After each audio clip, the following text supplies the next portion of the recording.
T. McCluskey presents Arcade Talk Live Stream.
Ladies and gentlemen, thanks for coming tonight.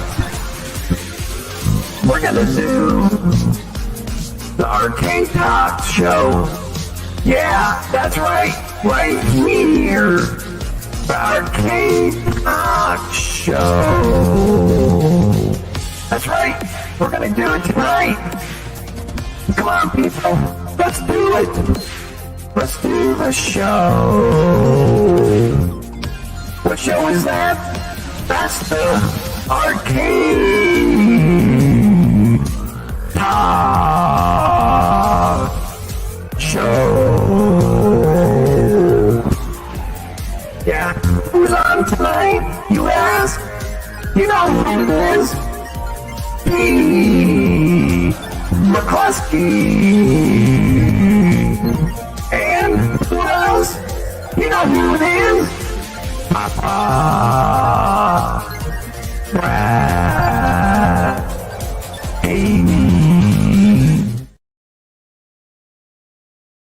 Well, Papa Brad's a game man. He's got passion in his soul. From pinball tables to Atari, he's always in control. He's a master of retrogaming. The old school style's his thing. With every flick of the joystick, you can hear the twang ting. Stay legit, Papa Brad, keep the high school living. From the classic arcades to the AtGames PInball board. With the Atari 2600, your love for games will never quit. Stay true yourself, Papa Brad, and always stay legit. He's a lover of the classics, the sound of pixelated beats. Late nights at the arcade with every game defeat. But he'll keep on pushing till he's reached that final stage. Papa Brad's the gaming legend, his passion never fades.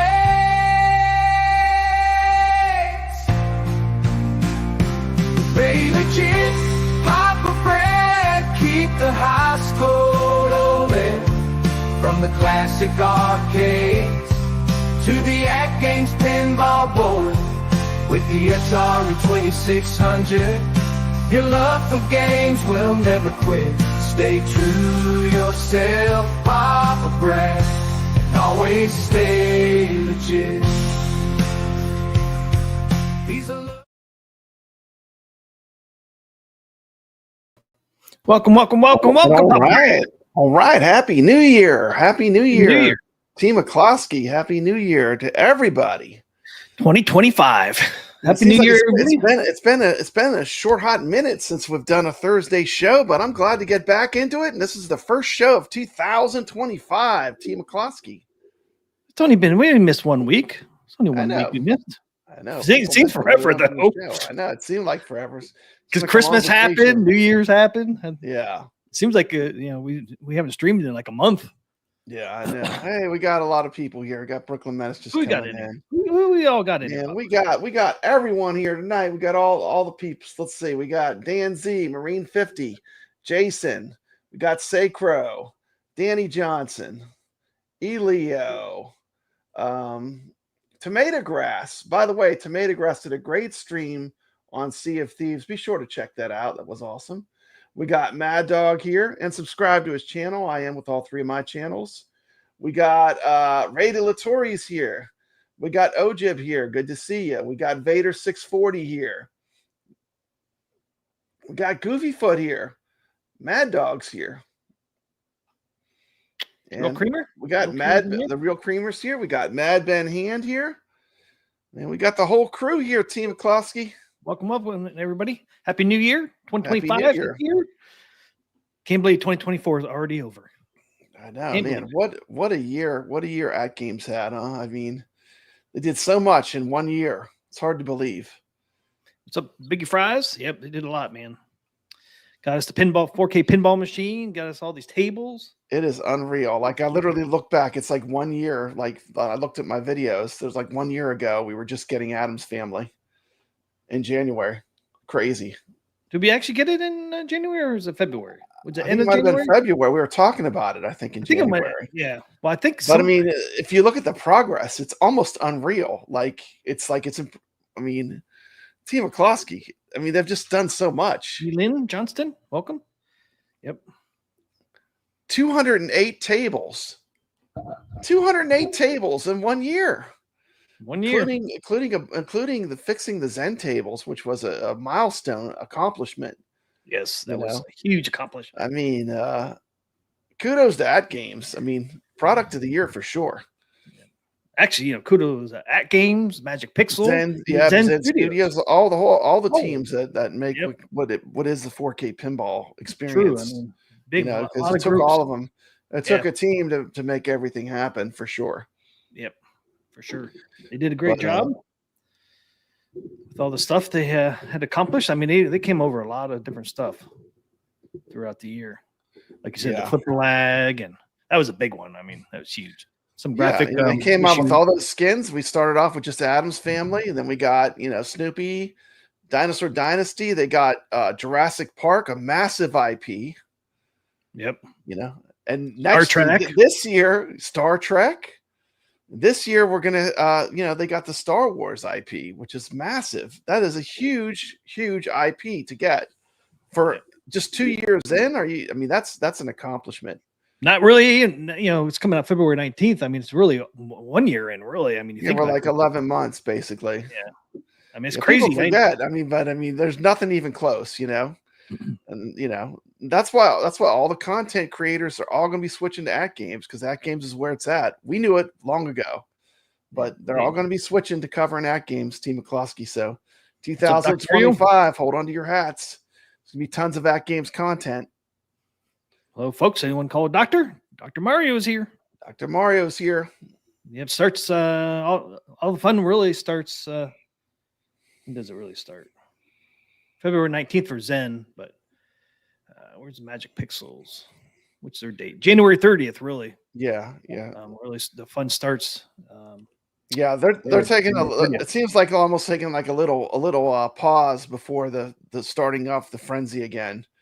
They're taking a little break, a little small, almost vacation. I don't want to say a vacation, but a break from the brisk release schedule that they've been on. Yeah, one of the departments at AtGames are taking like 3 weeks off. Yeah, so I think that's why things got pushed back a little bit. But that's okay. But man, we got 208 tables to play, Team McCloskey. We got 208 right now. How many Zen do we have? I don't know exactly. Quite a bit, though. I think we're over 30. Yeah, we got some great Zen tables. We got Twilight Zone, we got Monster Bash, we got a lot of good Williams tables.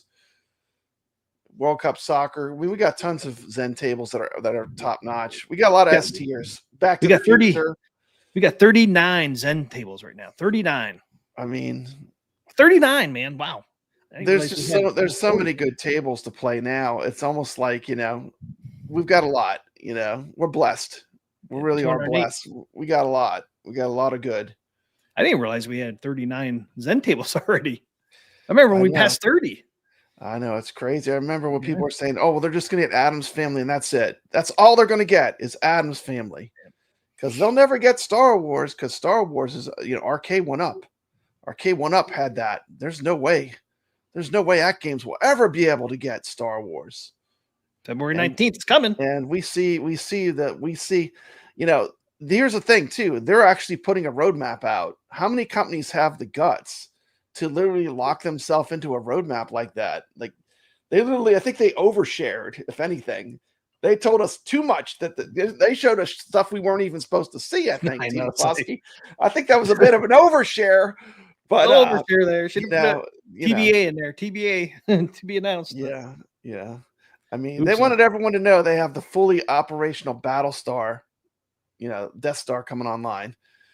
That they let the competition know, how strong their lineup is going to be for 2025. And it's ruthless. I mean, like, if you love pinball, whether it's virtual or real, they have there's something for everyone in that list of pinballs that they listed. Yep. Dr. Morrow said PK was in here in October, said Star Wars was not likely in the near future. And what first pack do we get of the year? Is Star Wars. Yeah. I knew we'd get a Star Wars eventually. Here's the thing. Let's enjoy this time where everyone is happy for Star Wars, because when it comes out, I predict it will be kind of pricey, because we will see how the pricing is, but I don't expect it to be super cheap, just being honest here. That's a very expensive IP. I don't know how much it's going to be, but I would expect it's going to be one of the pricier pinball packs. I wouldn't be surprised to see $30 on a 3-pack. Yeah, I wouldn't either, because it's just a license. We saw that from Rare, right? I mean, buying these IPs is expensive. You want IPs officially done, Yeah, it's true. You want to you want to fly the high seas and do piracy and have all these big games. That's one thing, but actually buying and getting the licensing officially is a whole nother ball game, right, T. McCluskey? And I love emulation. I'm a fan of emulation, but doing this legitimately and getting these big titles, it takes a lot. It's no joke. It's big time licensing. Yeah, I mean, Rare is a big time license. And Tomato Grass is saying it better than I even said it right here. Let's pull up Tomato Grass's comment. By the way, if you're not subscribed, go drop him a sub. Pinball players rejoice. Let's be honest. 2025 looks awesome. Yep.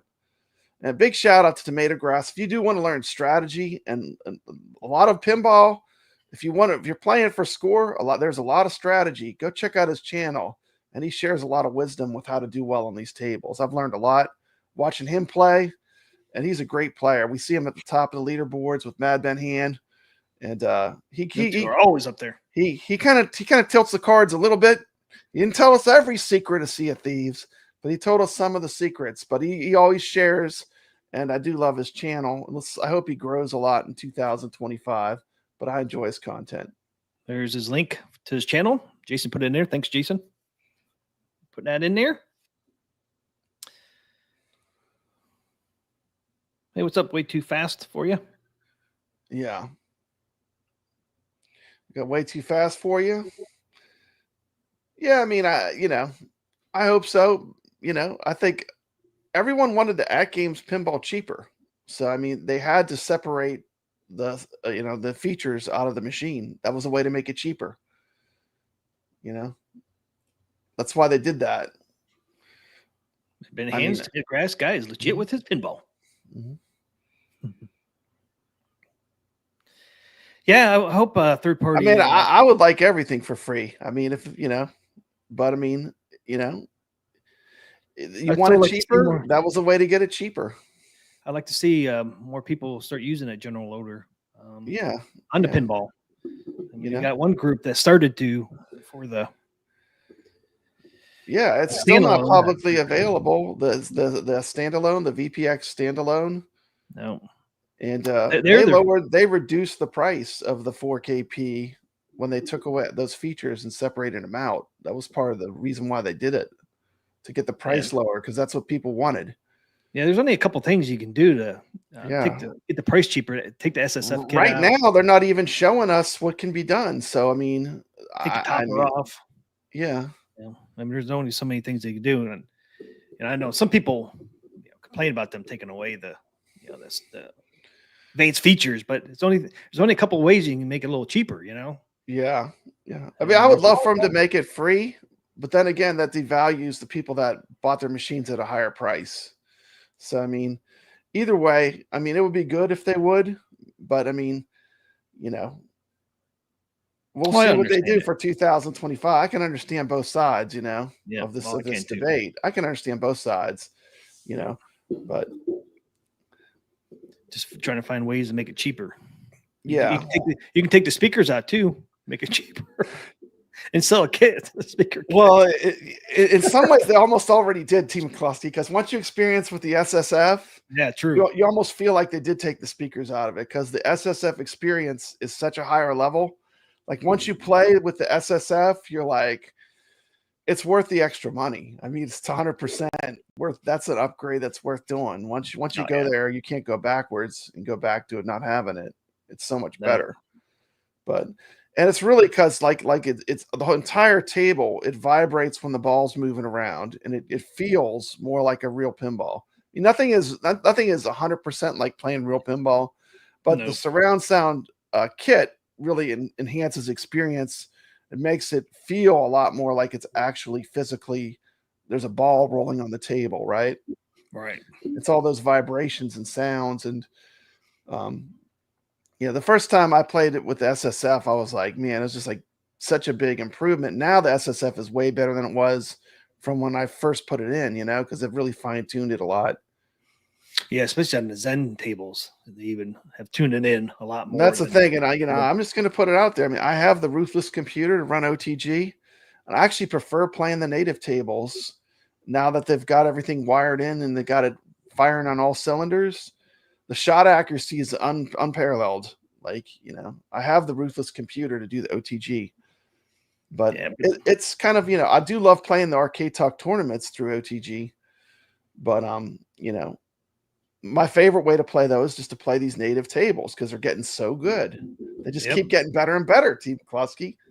Yeah, you get the full experience of the SSF kit with the native table. Everything is dialed in, it's like, and you just turn it on and play. I mean, I don't have to boot up my computer and then go to OTG and then use my mouse to open up pinball effects. It's just a bunch of extra steps. Yes, I know. That's why I stopped doing it. There's a beauty to simplicity. You just flick it on.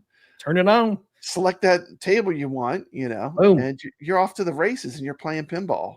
It's a beautiful thing, Less than 30 seconds you're playing instead of have to set. That's why I quit doing OTG. And at a reasonable price. And, we could say, $2,000 at the high end. That's a lot, but it's nothing compared to a real pinball. I mean, there are toppers that cost $1,000. So, I mean, it's like, it's not even in the ballpark of what a real pinball type cost wouldn't be involved with it, not to mention maintenance and stuff. Guys, if you play a real pinball, you're going to become a pinball tech, or you're going to have a broken pinball. That's or just you the way it is. Sit there and look at it and not play it. Sit there and look at it, and because you're afraid it's going to break. Yeah, you have to be able to get your hands dirty and become a pinball tech if you're a pinball owner. That's just the way they are. I mean, it's the way it is. Yeah. You can see that. Like, I just went to a fantastic arcade. And it's actually run by the person that creates all the Stern displays when you go to these big shows. Oh. Is that Elgato, man? Messing with you again. Quality. We have to flip to that Sony. I don't know. It just did it again. Is it back on? Am I back on? Yep. Freezing. Anyway. I think you're good now. But anyway. Yeah, I went to Captain Crazy's Paradise, which is a huge pinball location that's opened up. Pretty cool. What's up, Retro Arcade Top Trooper? Up to stream? Yeah, that place looked pretty cool, man. And they definitely have a lot of pinball. You could tell. Oh man, She works with Stern, because Mhm. they got a lot of pinball machines in there. They got They had them all. arcades, They too. had the Jaws Premium. They had them all, man. They had all the new John Wick, James Bond, and this top shape. It's the condition too. It's like you got to have the people that know how to keep them running perfect, and it's just the condition of the machines. There's, oh man, chef's kiss. Doesn't get better. Yep. Yeah. And I Shocked. I'm more of a fan of supporting places like that and playing real pinball on location. We have all that variety, and there's like a whole community based on it, because I think owning them it's very expensive, to own real pinball machines.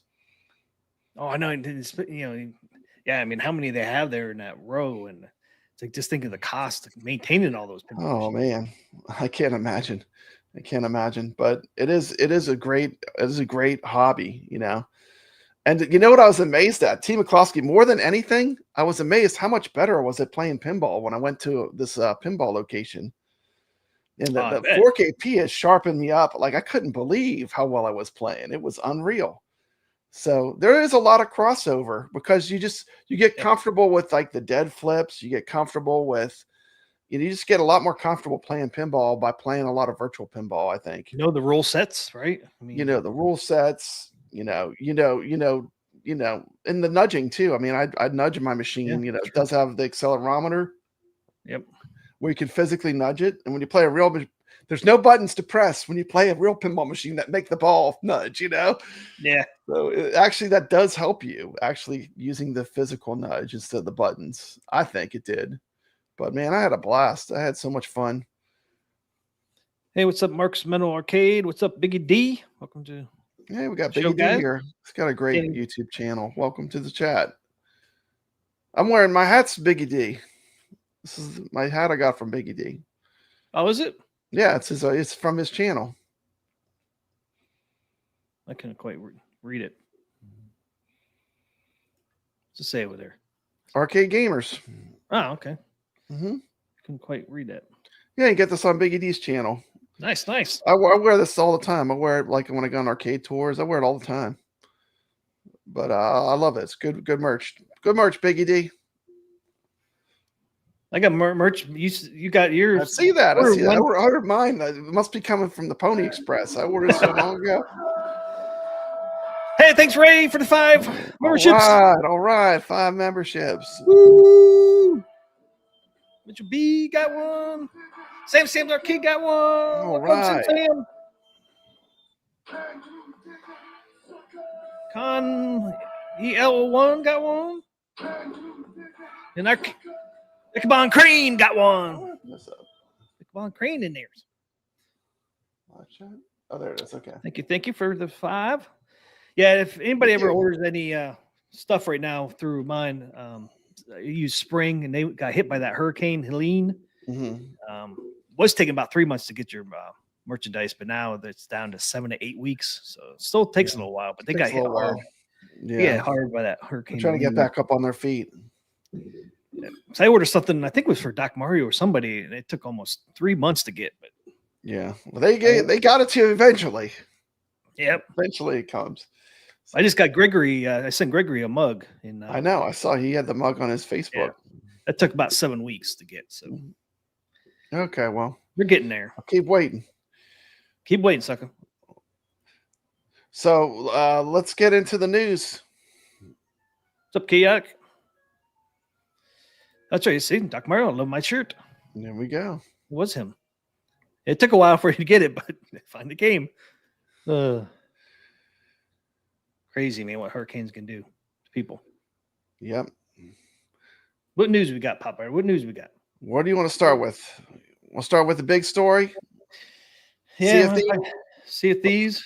Let's not make people wait. Let's just jump right into it. There it is. Got a nice little Sea of Thieves in the background there. Sea of Thieves came out. So what's your impressions of Sea of Thieves?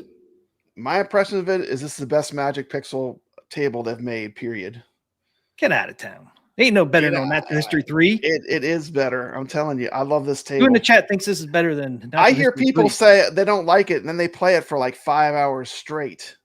But I mean, if it's that addictive, it's obviously a great table. See, it's not addicted to me. I like playing it. I like it. I don't love it. I love it. I love it. I think I gave it. I can't remember. I think I gave it like a 9, maybe. But it is Yeah, great. I gave what it It's great. deserved. I gave it a 7. I disagree with that. I mean, 7. I would almost love to have the pinball machine themed to this table. That's how much I like it. It's Well, I that good, love the look of the table. you know, because the thing is, it just plays so good. But there's issues The with rule it too. set, the rule set's deep. Yeah, it's deep. The replay value is very high on it. But my ball got stuck. The stupid damn pirate skeleton dude freaking grabbed my ball and he wouldn't let go. He wouldn't let go, Pop Brad. Did he? Did he? No, he would not let go. Man, he's greedy with you, T. McCluskey. I was trying to freaking smack it and everything, nudge it, and tried to get the ball to pop out. I was having a great game too, and I had to turn the fucker off. I was mad. It's like, damn it, man. My goodness. Why wouldn't you let go of my ball? I don't know. I love it. I think it's a lot of strategy. Like when you're playing, you have to observe stuff. Like you have to watch for the skeleton to put his hand on the table on the rail. Yeah, that's when you launch it to that ramp. No, you don't, because everything about this table is strategy. It freezes if he grabs the ball.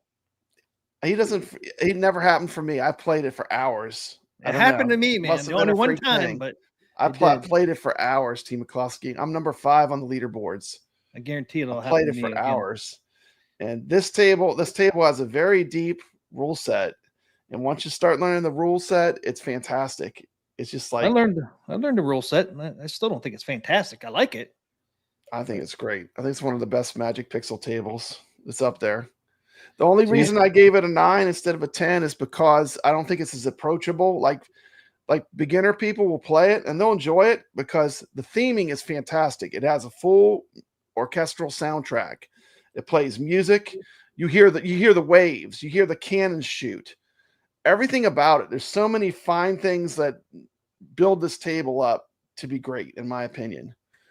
But like the way the sound, and also I just like that. I like that it's harder. I think it makes it better. Oh yeah, I don't mind it being hard because it's really not that hard once you learn it. But yeah, and you can't give it a 10 out of 10 either because there are issues with it. Yeah, I'm not going to give it a 10 out of 10. I give it a solid 9 though. I think it's great. I think it's some of their best work. I mean, it's not Nature's Fury good, but it's very good. I think. See, there you go. You proved my point. History Pack 3 was a very high bar. There was some really good tables in there, but I would put this at a solid 9, and I'm going to tell you why. Because it's addictive too. Like so many people that have started playing it, they just keep playing it over and over and over and over and over, and that tells you it's addictive. If it's addictive, it's pulling them in, and I think it's very immersive. Like the sound, the music. Like I said, everything about it. You hear the waves, the call outs are good. I think it's great. Yeah, I like the music. Don't really care for the shout outs because I mean, it sounds like they're using the same actor voices over and over. He just has a little pirate accent to him. Yeah. Yeah. You know, there is, and the thing is, as much as you can play strategy, there's a certain element of randomness because you have the chess and the shark always messing with the ball. So like you can't play 100%. There's still, you got to adapt as you play. So it keeps you on your toes. But it's very generous with the ball saves. I think it's really balanced well because it's hard, but it's like when you lose the ball quickly, it saves the ball for you and keeps you in the game. Well, it must be nice. I don't give ball saves. Mine keeps draining all the time. How do you get all these ball saves? I don't know. I just like it. I like it a lot. I mean, I would say it would, I'm reading Tomato Grass's thing. I do agree. The center post, it almost would have been better if it didn't have the center post. They just would have pushed the flippers in a little bit. And he's saying he doesn't like the barrels. The barrels do add randomness to it, but in a lot of pinball games, they use things to make it randomized, whether it's like when you play a whirlwind and it has, sometimes they'll use those things on the table that'll make the ball do random things to keep you on your toes. So, yeah.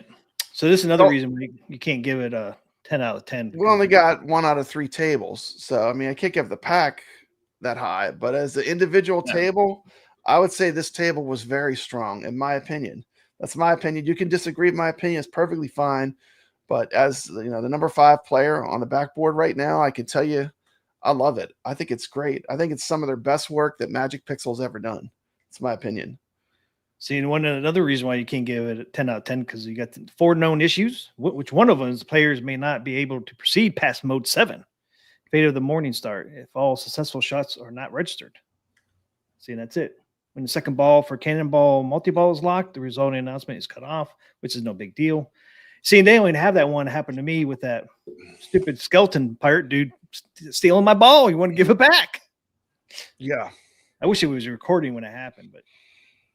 And then the other known issues, the DMD table description for the Sea of Thieves may not all fit on the screen when first installed, which is no big deal. What's the flipper latency? Latency is pretty good. It's not as good as Natural History Part 3, but the flipper latency is 51.00 milliseconds with an 8.34 millisecond standard deviation. And of course, they're not hitting that. They're not hitting that 29 like on Natural History Pack 3. Oh, I know. And the other 3 were what? No 29. I mean, I'm just gonna say, I'm not giving it a 10 or anything. It's definitely, I didn't give it an S tier, but I think it is a solid 9, and I'm gonna tell you why. Because the rule set, it's a table. It's gonna take you a while to learn too. It's not. It doesn't take that long. I disagree. I think there's quite a bit to it. It has like 3 pages of rules. T. McCluskey, look at the rule set. I did. I read it. I read the whole thing. I don't think it's that once you learn it, it's not that complicated. It really isn't. It's a long rule set. Yeah, well, people don't even know how to get the Kraken. If you want the Kraken to appear, you just don't cash in your gold. I got the Kraken my second game in. Well, I heard people that were not getting the Kraken. I was like, all you got to do is you don't cash in your, when you read the rule set, there's a lot to the table. I'm just saying it has a lot of design elements. I think you got to get what, 20 million in gold to get the Kraken to pop up. I think it was 50 million, wasn't it? But I could be 50? wrong. Yeah, it's 20 or 50. I can't remember now. But yeah, it's one of those. But you got, like you said, you just got to hold on to it. You can't cash it in. But I like it. I really like the multipliers. It goes up to 10x. If you get above 10x, you get extra ball. Team McCluskey. And you get 5 million. Just like Fishtails, this is a high strategy table. If you keep circling and you keep getting the multiplier, you want to get a big score. You want to get up to that 10x before you start really even playing. Because that's where you make the big points. That's one of the ways. Yeah, you get multi-ball and 5 million every time after the 10K, just like Creature, you pass that multiplier, it's 5 million every time. Yeah. 5 million. Well, I'll tell you. I almost wish they would have released this and just split it, where instead of having to buy the whole pack, you could just buy this table, then the other 2. Because really, you're still only seeing 1 out of the 3 tables. Yeah, and I think Mad Dog said something, this ain't right. I think 35 for 1 table is somewhat high. It's $35, but when the next 2 come out, Battletoads and Killer Instinct, you get those free. So it's 35. So you're not really buying 1. It's like you're pre-ordering kind of in a way. Yeah. So you're getting 3 tables for 35 eventually. I almost wish they just would have broke it out and had 2 separate things. Had this one and then maybe it's done each one individually. I don't know. As you can see in the statement right here, Killer Instinct and Battletoads tables will be added to this pack on February 20th at no additional charge. So there you go. Yeah, so you're getting 3. But the thing with Ray Latorre said they did this before with the Dr. Seuss tables. I don't remember that, but they might have. Yeah, I think they did do that. Yeah, I think they did. They released 1, then another 2 later. I do remember that. Hey, what's up, MSU Rich? What's up, Mikey Yoon? I don't know. I think I'm just glad I have this table to play. I think it's a really strong table overall in the lineup of what they have. I think it's pretty strong. Hopefully the next 2. I mean, I can't wait to see Killer Instinct and Battletoads. But for this title, I think they did really well. I mean, it pulled me in. It really pulled me in. It sucked me in. Team McCluskey, when I first played it, I was cussing. The first couple balls, I was cussing. Then I started to really study it. And the more I played it, the more I fell in love with it. Well, I'll give you my opinions on this. The reason why I give it a 7 out of 10 is I'm kind of, it's a fun table. Like I said, I like the table. I like the music. I don't like the call outs. on it. I don't mind the setup of the table. Mhm. It's just, I don't know, it's just the gameplay. And I'm kind of getting tired of Magic Pixels. Same DMD scrolls, their little stars, their little balls, their Yeah. little green and yellow. And T. McCloskey, they're they getting did have some light animation in the backlash though. There was I light do like that. animation. There was improvement there. There was improvement. I do agree that the DMD should have done more. How cool would have been if they just could have put a couple little like cutscenes of the game when you did certain things.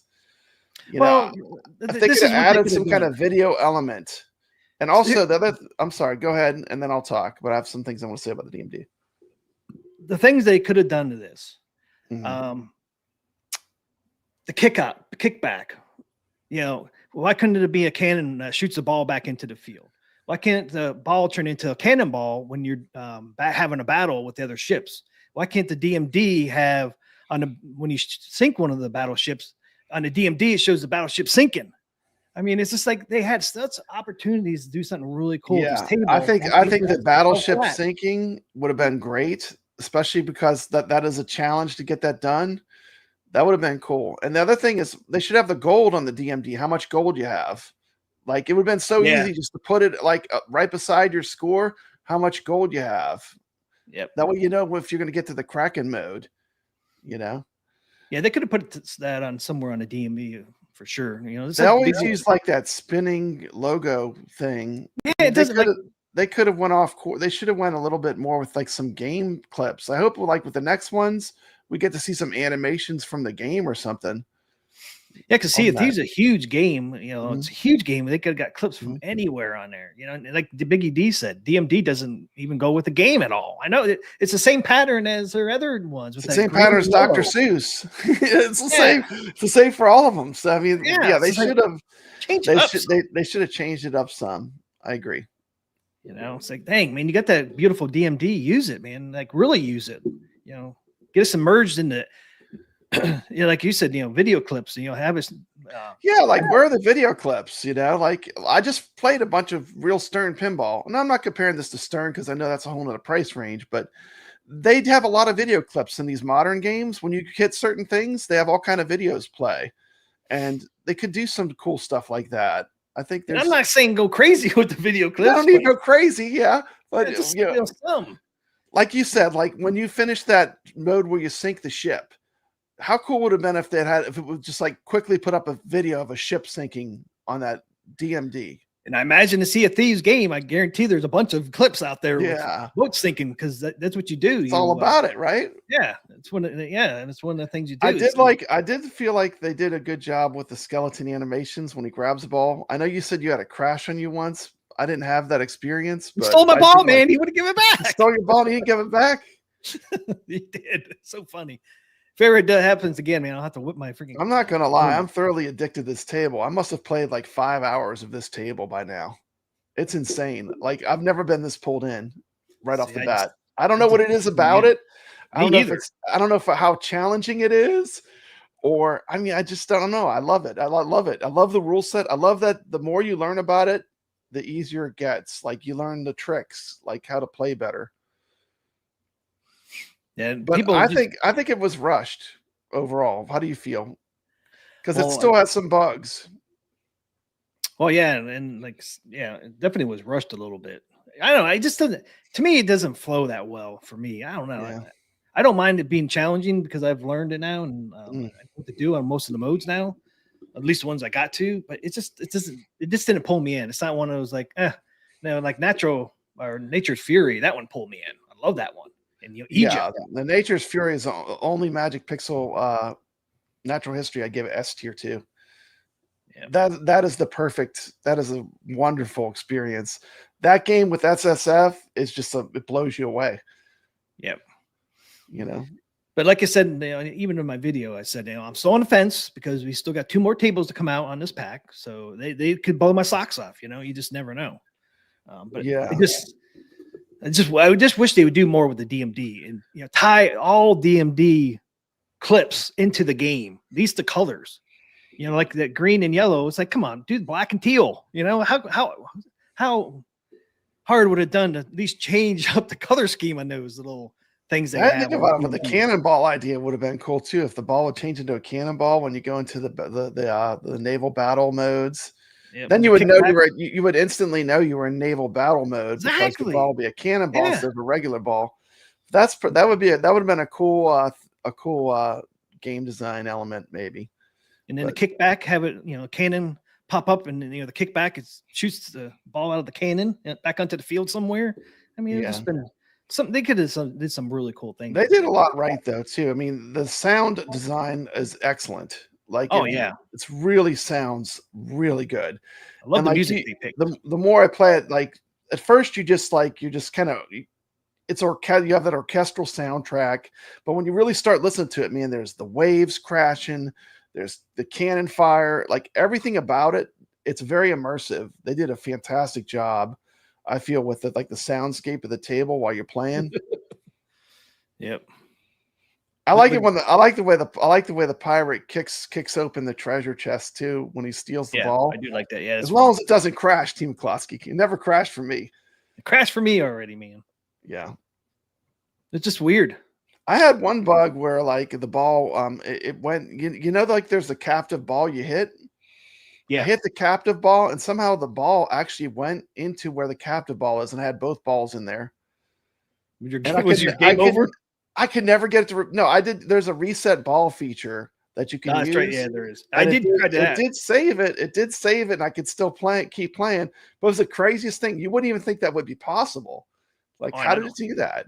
But I did try the ball reset when it got stuck with the skeleton captain there, and it just it tried. It said doing it or whatever, and then it just failed.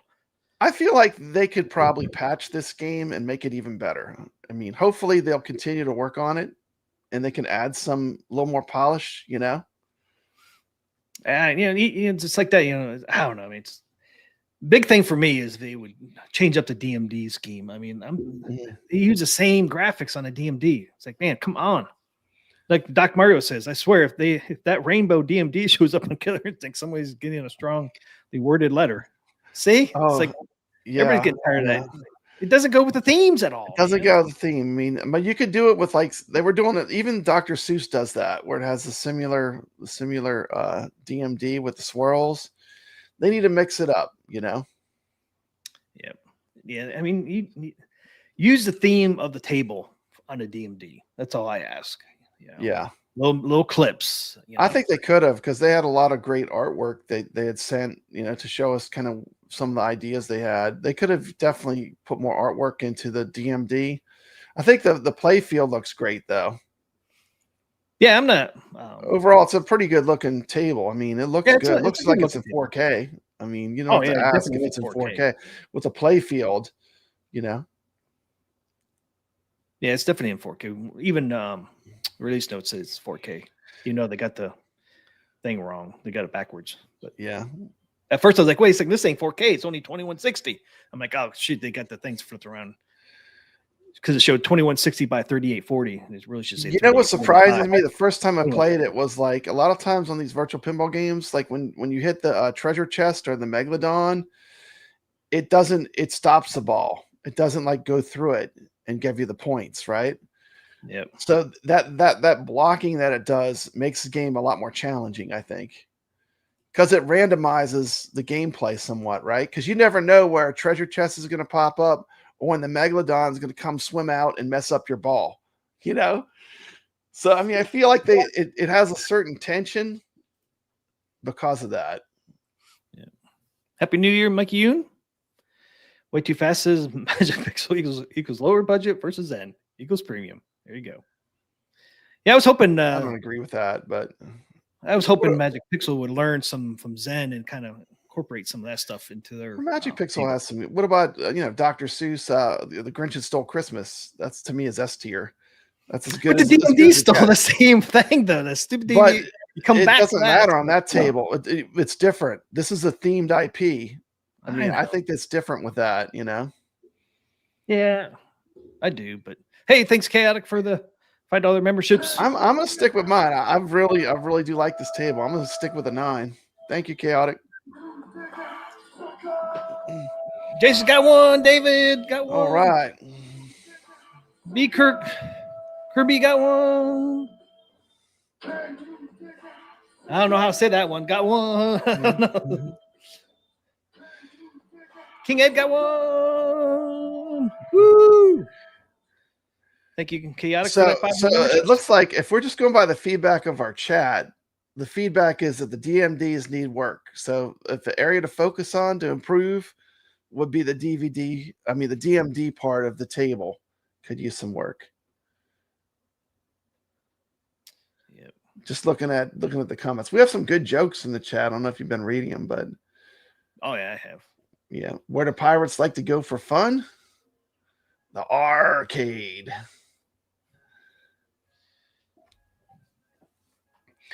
There it is. Yeah, a lot of people said missed opportunity. I agree with that. They could have did a little bit more. I don't know. I would just wish the flow was a little better on it, but overall, like I said, I like it. It's a 7 out of 10 for me. Yeah, it doesn't pull me in. I'm gonna stick with my 9. I would put Dr. I do like that it uses a 2-ball multi-ball, just like Creature from the Black Lagoon. Mm-hmm. It sticks to a 2-ball multi-ball for both multi-balls. I do like that. I like that gameplay element that they put into it. Yeah, the skeleton. Mm. Yeah, the skeleton one. I can't remember the other one. I got The cannonball. Yeah, the cannonball. There's 2 different ones you can get. The other one's a skeleton something. Mm-hmm. Yeah, I do like the 2-ball. The nice thing about the 2-ball, you can keep that one going longer than like the 3-ball. At least on my opinion. To me, it's a little easier to keep 2 going than 3. Yeah, I do like it. I think there's a lot of design going into it. I think it could use a little more polishing, but the bones are there for a good table on this. Yep. I've definitely got I'm definitely enjoying it though. See what the other 2 tables are. Don't get me wrong. I mean, I don't want to be all negative on it because they did at least table wise. I ain't gonna say anything about DMD because they really didn't. Advance. Yeah, they kind of phoned home the DMD. I think a little bit. Like I agree. Like, why is there not game animation? Like, I want to see something cool from the game flash up there every once in a while. I mean, I think I got spoiled playing all the Sterns, because they have tons of movie clips and stuff on all those themed tables. Even Zen does. Jaws or 007 or John Wick or any of them. I mean, that seems to be like a modern pinball, a feature that they incorporate more. Even does, even Zen has like little movie clips, like playing Empire Strikes Back for a tournament. I mean, look at the little clips they have. Nothing has a few. Nothing huge. Nothing huge. Nothing that's going to break the bank to get a clip of, right? Yeah. But they could put a little bit of that into it. I hope, especially with Killer Instinct, they need to have some animations from the game. Get some purple animation going on in there. Oh, dude, you're trying purple to trigger me now. You mentioned that purple. There's no purple on Killer Instinct, T. McCloskey. Don't even get me started on that. And I'm happy too that Magic Pixel went back to a simpler playfield. I do like that. That's another. I do love that. Yeah. If they could have lost the pin and pushed the flippers in instead of having that pin in the middle. I hate that pin in the middle. The problem with the pin is there's a huge gap there, so you have to rely upon it sometime to hit the pin and bounce to a flipper. But every once in a while, you count on it to hit the pin and it goes straight down the drain. I know. You're just like, so many times. I was sure. You're just like, you're playing and you're sure it's going to hit that pin and bounce, and it goes straight through. And you're just like, you start cussing, T. McCloskey. Then, for me, I have to play again. Then like I said, this game for me was something about it was super highly addictive. I don't know what it was, but I don't know what it was either. It's 100% pulled me. I don't know. I always like pirate. I like the pirate movies and the Pirates of the Caribbean, and maybe it's the theme. I don't know, but something in this game really sucked me in like no other. Yeah, I used to play Sea of Thieves. Maybe that's the problem because it's like I expected. I never played the game. Yeah, it's a fun game. I played it. I was going to start playing it after Ark Survival Evolved.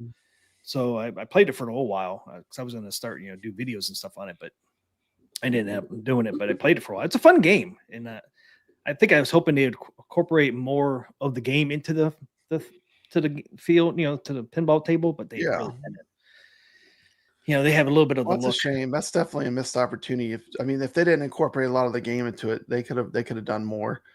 But I feel like the music and stuff, there was a lot of stuff that pushes you into it as well. But they're gonna have to do better with Killer Instinct and Battletoads as far as theming like the video elements of the games and stuff. Because now, I mean, Sea of Thieves, a lot of retro people have not played that, right? Yeah, but everyone's played Killer Instinct. Retro players have played, yep. Yeah, if you're a retro gamer, you don't know what Battletoads is. I wonder if you play beat 'em ups. You know, I mean, even like Killer Instinct. That's a classic. You know, I mean, people are going to be really upset if you don't do the IP justice. You know what I mean? Both of them. Better not see no purple in there for Pop Retro Killer Instinct. Off the bat, he'll be triggered by the purple. But I will say this too about this table, though. It rewards you for being observant while you're playing more than any other table I've played. Like, literally, you have to wait for that pirate to put his hand on that rail, and you literally have to watch what's going on at all times. Yeah, he'll steal that thing, too, and not give it back. Yeah, that's right, man. He'll put it in that chest and crash on you. I wish I would have videoed. I was just so mad at it. Freaking wouldn't give me the ball back. I was like fuming. It's like, give me the ball back, man. I'm having a good game. Yeah. I mean, if I was to redo this table, now if I'm not the designer, but if I was to redo it, here's how I would change it. Obviously, I would put some video clips on the DMD. I would have made the barrels, the treasure chests, where the ball runs through them and it gives you the bonus, whatever the treasure is. Yeah. It doesn't stop the flow. I would have left the shark in there so there's still some kind of wild element that's outside of your control. But I would have made the barrels where if you just runs through them, you get the points. Those have been the changes. And I would have got rid of the post 100%. But I don't know. I think they should have had a shark or something swim in all the time on the water area. It doesn't interfere with the game, but just kind of like having a shark or something swimming around. Yeah, maybe if they put some fish in there. I mean, the shark is kind of cool because he is a randomizing element, and that. But maybe they could have put some other things, some tiny. Can you imagine if there were little fish swimming in there? Yeah, it'd have been cool. Like little fish randomly that were under the water that didn't affect gameplay other than visually. Yep. Yeah, that'd be really cool. Have a shark every once in a while and have some of the ocean type like Nemo flipping around in there. It's kind of tough. It came as a tough act to follow Natural History Pack 3 because there was several of those tables were really strong for Magic Pixel, I think, too. You know. Yeah. And it's just, I don't know. Magic Pixel's just got to up their DMD and even like the call outs, man. It's like they use the same actors over and over and over. And people are like, oh, we know that one. He was in this table. He was in Dr. Seuss. No, it has the Kraken. The Kraken for 100% is in the game. Yeah, you just see his tentacles. But it'd be nice if you seen him swimming around. But you have to read the rule set to even understand how you get them to appear. You get them to appear by not cashing in your gold. Right. And when you have a surplus of gold, the Kraken just appears automatic. There's a 50% chance he'll appear if you have above a certain amount of gold. And then you have to, if you hit all of its like tentacles, then you get a bonus. I can't remember if it's 5 million or 10 million, but you get a bonus if you survive the Kraken. Not only do you get all your gold, you get more gold on top of that. So actually, I kind of like for the Kraken to appear. You know, and the other thing I don't like is the timing. I mean, you got to do it so like the Kraken, you got to do it so fast, or he takes all your gold. Your time. You got 45 seconds. Yeah, hit all tentacles. Yeah, there are lots of timed events. Like I said, it's a very deep rule set. The other thing too is you got to, before you even can do anything as far as battling the ships, you got to collect your crew. Yeah, it's like if you don't know that and you're playing the game, you're never going to get to the ship battles because you don't know. You got to do. There are a lot of shots that you have to like. There are a lot of shots you have to actually hit in order. There's even shots you have to sequence in a certain order to get the points for the mode. And there's 4 crew members you got to get. Yeah, there's the 4 crew members you need to get. Yep. I mean, it's got a seriously deep rule set. So like the game to me, like that's probably what pulled me in too. Because as I started to learn the rule set, I enjoyed the table more and more because I kind of was learning what to do, But that's why I dinged it a full point because I feel like this table's not as approachable as something like Attack from Mars. You could put someone who knows nothing about pinball on that, and they're going to shoot for that saucer and probably blow up the saucer in their first game and have an amazing, incredible experience. This table, you almost have to learn the rule set to really even experience all the things it can do. So I feel like it's not as approachable as some of the other tables. We have some great tables on the 4KP, you know. Yeah, this is definitely not a kid's table. The kid just can't pop on here and play it. He'll get Well, bored. I think they would enjoy it. I don't think they would be able to get through all. They wouldn't see everything though. No, and they'd probably get bored with it quickly because they don't have anybody to tell them about the rule sets. They're just going to get bored and say, I'm playing something. I'm playing the Grinch now. Yeah. My Little Pony. I know Tim York says the guy has a list, but I know which one he's talking about. The Trolls. Trolls is a good. Trolls is a really fun kids table. Oh yeah, yeah. This is definitely not one of them. Tim York says, I read the rule set and I got a headache. Yeah, the rule sets. Many pages, man. It's like at least 3 pages long. Yeah. Coro says, I never read the rule sets. I go in blind. This one here, you kind of have to read the rule set, though, to know what to do. Dr. Mario's shocked. He's now. I didn't give it a 10. I gave it a 9. I didn't give it a 10. They actually they have a manual. They have a manual with a. This is how involved it. Here's all the information. It says $35. You get 3 games, 25 on HD. This thing here, coming soon, coming soon. Oh, look at that! Look at that Killer Instinct. Got some nice purple in the background. Purple there. Red. Yeah, a lot of purples. They took that off of the AOU 4K. That's the AOU 4K image. If anybody Gregory has a good point. Gregory says it's more enjoyable learning them as you play. Yeah. Hey, thanks, Angry. Became a member. Thanks, man. Angry just became a member. Nice, thanks, Angry. He's from my other channel, Team McCluskey channel. Long time member over there and viewer. So thanks, Angry, for being a member over here. Thank you. Yeah, I just showed the table. That's what the table looks like. If some of you in the chat haven't played it yet or saw it, that's what the play field looks like. Try to get the whole thing on there. And there's the pirate that stole my ball right there. He had it he had it right here in this hand, right here. He wouldn't let go. Oh my goodness, Team McCluskey. He was saying it just like that. And then every once in a while, he would put it back on the table. You know how you hate. I was like, oh, he's gonna let go of it. Then he takes it back with him. I was like, damn. So his animation was still there. Going to the rail. He had the ball there. Then he took it back. He's like, psych, sucker. I'm not giving it back. Oh my goodness. I was so mad. I was having a good game, man. I was like almost 50 million on my first ball, dude. Did you try the ball reset? You could. There's a. It wouldn't reset. Okay. Nope, I did it like 4 or 5 is frustrating. Times. I hit the nudge buttons, hoping it would bounce out. It would move. It's funny, it would move, but it would just wouldn't pop out. I even did it, nudged it when he put it back on the rail. I was like, oh man, maybe I could get it loose from there. Nope. Did you notice that all the rails are ropes? I thought that was pretty cool. Yeah, that's the other thing I liked. Yeah, I mentioned that in my video. That I thought that was a cool element. And it looks pretty good up close. I mean, it looked pretty detailed. Oh yeah, it's definitely 4K. They did a good job with the graphics, I thought. Yeah, I don't mind the graphics. You get the little pirate ship down here too. It'd been kind of cool to put a little pirate ship in the back here, background. Yeah, kind of like the same one that was on back glass. That'd been kind of neat. Yeah. All right. So here's where the rules. It doesn't really start yet. Here's your rule sets. Here's your rolls. So it starts on page 3. Mm-hmm. So you got the Merfolk and Return. You get the Outpost, Island modes, which is the Fortress Island and Treasure Island. Look at all the islands they have in here. The islands are. What I'm saying, there's a lot to it. Like when you start looking at the rules, it's like, wow. I mean, they went for it. Oh, here's some more islands. It's crazy. Fortress Island mode.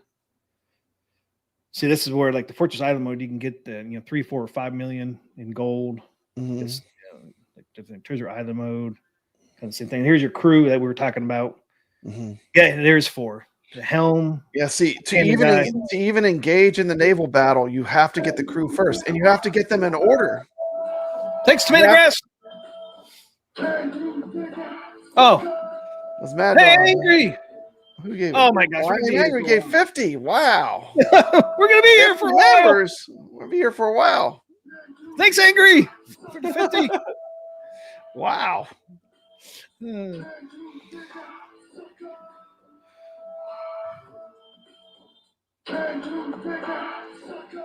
Boom. So I appreciate that, Angry. insane. Must be a dance the whole time.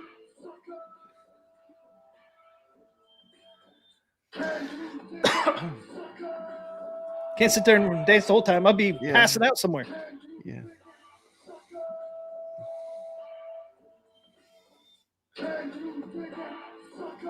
Whoop, whoop, whoop. Thank you.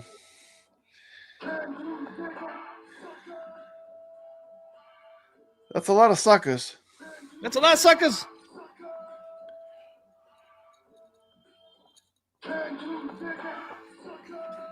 You can't turn that off, Team McCloskey, can you? We're locked in now. If I turn it off now, just to continue to go until next time. Yeah, if you want to torture us, Woo! awesome. Thank you, Angry. Wow. That's what Angry does. Whoop, whoop. Happy New Year, Angry.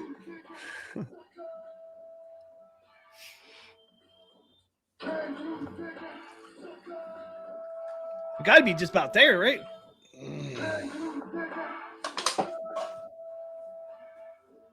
Tim York can dig it. I can dig it, sickos. Shotgun Sean says, someone donate 50 more suckers. Let's keep the suckers going. Ray Latoy says, that is awesome. I ain't angry. Hit the like button for Angry. Gregory.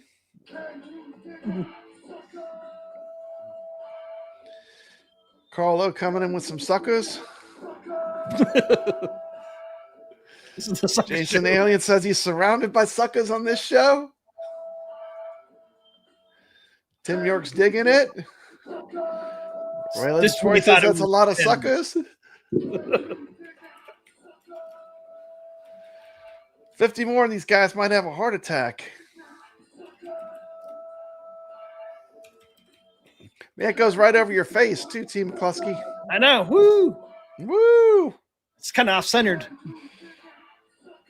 Was right over my face. Kind of off-centered now, somehow.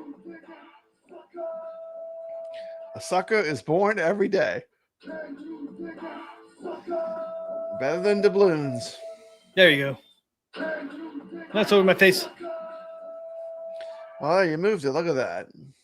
Yeah, I moved it. It's advanced. Sugar high incoming. Hollywood Polo got one. Everybody's getting one, even if they're not Everyone's watching. getting one. Everyone's getting one. Even if you're not watching. Man, 50. Wow, that's incredible. Ah, I think that's it. That was a marathon. that was a marathon. Thank you. Thanks, Angry. But there's 50. This is for you, man.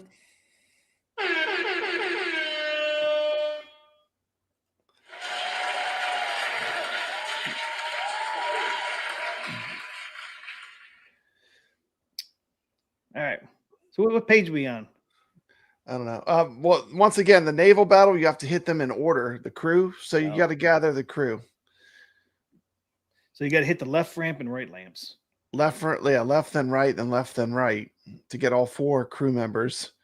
Helm, cannoneer, chef, and navigator. I could tell you. Should I tell you a secret how I got my high score? It's on the back glass. Just Sure. then everyone can do my secret, and they'll be getting scores higher than mine. Basically, what you want to do is the first thing when I start playing, I spam I play it like I play fishtails. I keep bringing the ball all the way up to the top till I get the multiplier. It'll go all the way up to 10x. You just keep hitting those rollovers at the very top of the pinball table. Yeah. And then it'll take you a while, but eventually you'll hit 10x. Okay. Then you hit it one more time and you get an extra ball. In 5 million, right? Yeah. And 5. And then I start playing Team McCluskey because at that point, That takes a basically, while, man. I know it does, but that's part of the challenge of the game. You know, it's part of the challenge. Because you got to get into three of the lanes. There's 3 lanes you got to light up each time. So you're gonna, but I think it doesn't go by one. It's like you get like 2x, then you get 4x, 8x, and then 10x. So what's that? 4 times doing it? 2x, 4x, 8x, 10x. Yes, 4 times you got to do it. And here's the lanes Light up we're all talking 3 about right here. But it's a super easy shot to make. You can make it from either flipper too. So like you let the ball roll almost to the very end of the flipper, and it rolls right up on either side. You got to do it 5 times. 2, 4, 6, 8, Yeah. 10. It's 5. Yeah. Okay. Yeah, it'll take you a while. Then the next time you do it, you get an extra ball. Yeah, which is nice. And then immediately after that, after I get that, the next thing I go for is I gather the crew. I just focus on that shot of getting the and you see go roll up to the table so we can see the table while I'm talking. Roll up. You see the blue lights on the in the middle of the table. Those are the crew members. So it'll actually light up and it'll tell you which side you have to shoot to. See the blue lights by the ramps? Right? Yeah. So you shoot on the left and the right, and it lights it up so you know where you have to shoot it. Then after you've gotten the crew, then you can start randomly getting the pirate ships to take out the naval battles. So I don't know. I like it. I think there's a lot of strategy, and I probably don't even have the best strategy. There's probably going to even be better strategies, but there's a lot of strategy to do going on this table. And then there's what 1, 2, 3, 4, 5, 6, 7, 8, 9, 9 modes, right? Mm-hmm. How many modes have you gotten through so far? I don't even know. I've gotten through it. I haven't gotten close to getting through all of them. I know that. Yeah, I got to the 3rd one so far. So I got the first 2 done, and then I was on the 3rd one and all drained. It did that thing down here with the stupid little peg here. I thought I was going to bounce off of it and go to the left flipper, and it went right between the left. I would have liked it if they would not have had the peg. I do like that it has only 3 flippers. That actually is a plus. That's a huge plus. I also like that it's not a ton of play fields. It's like a pretty much like you could see everything.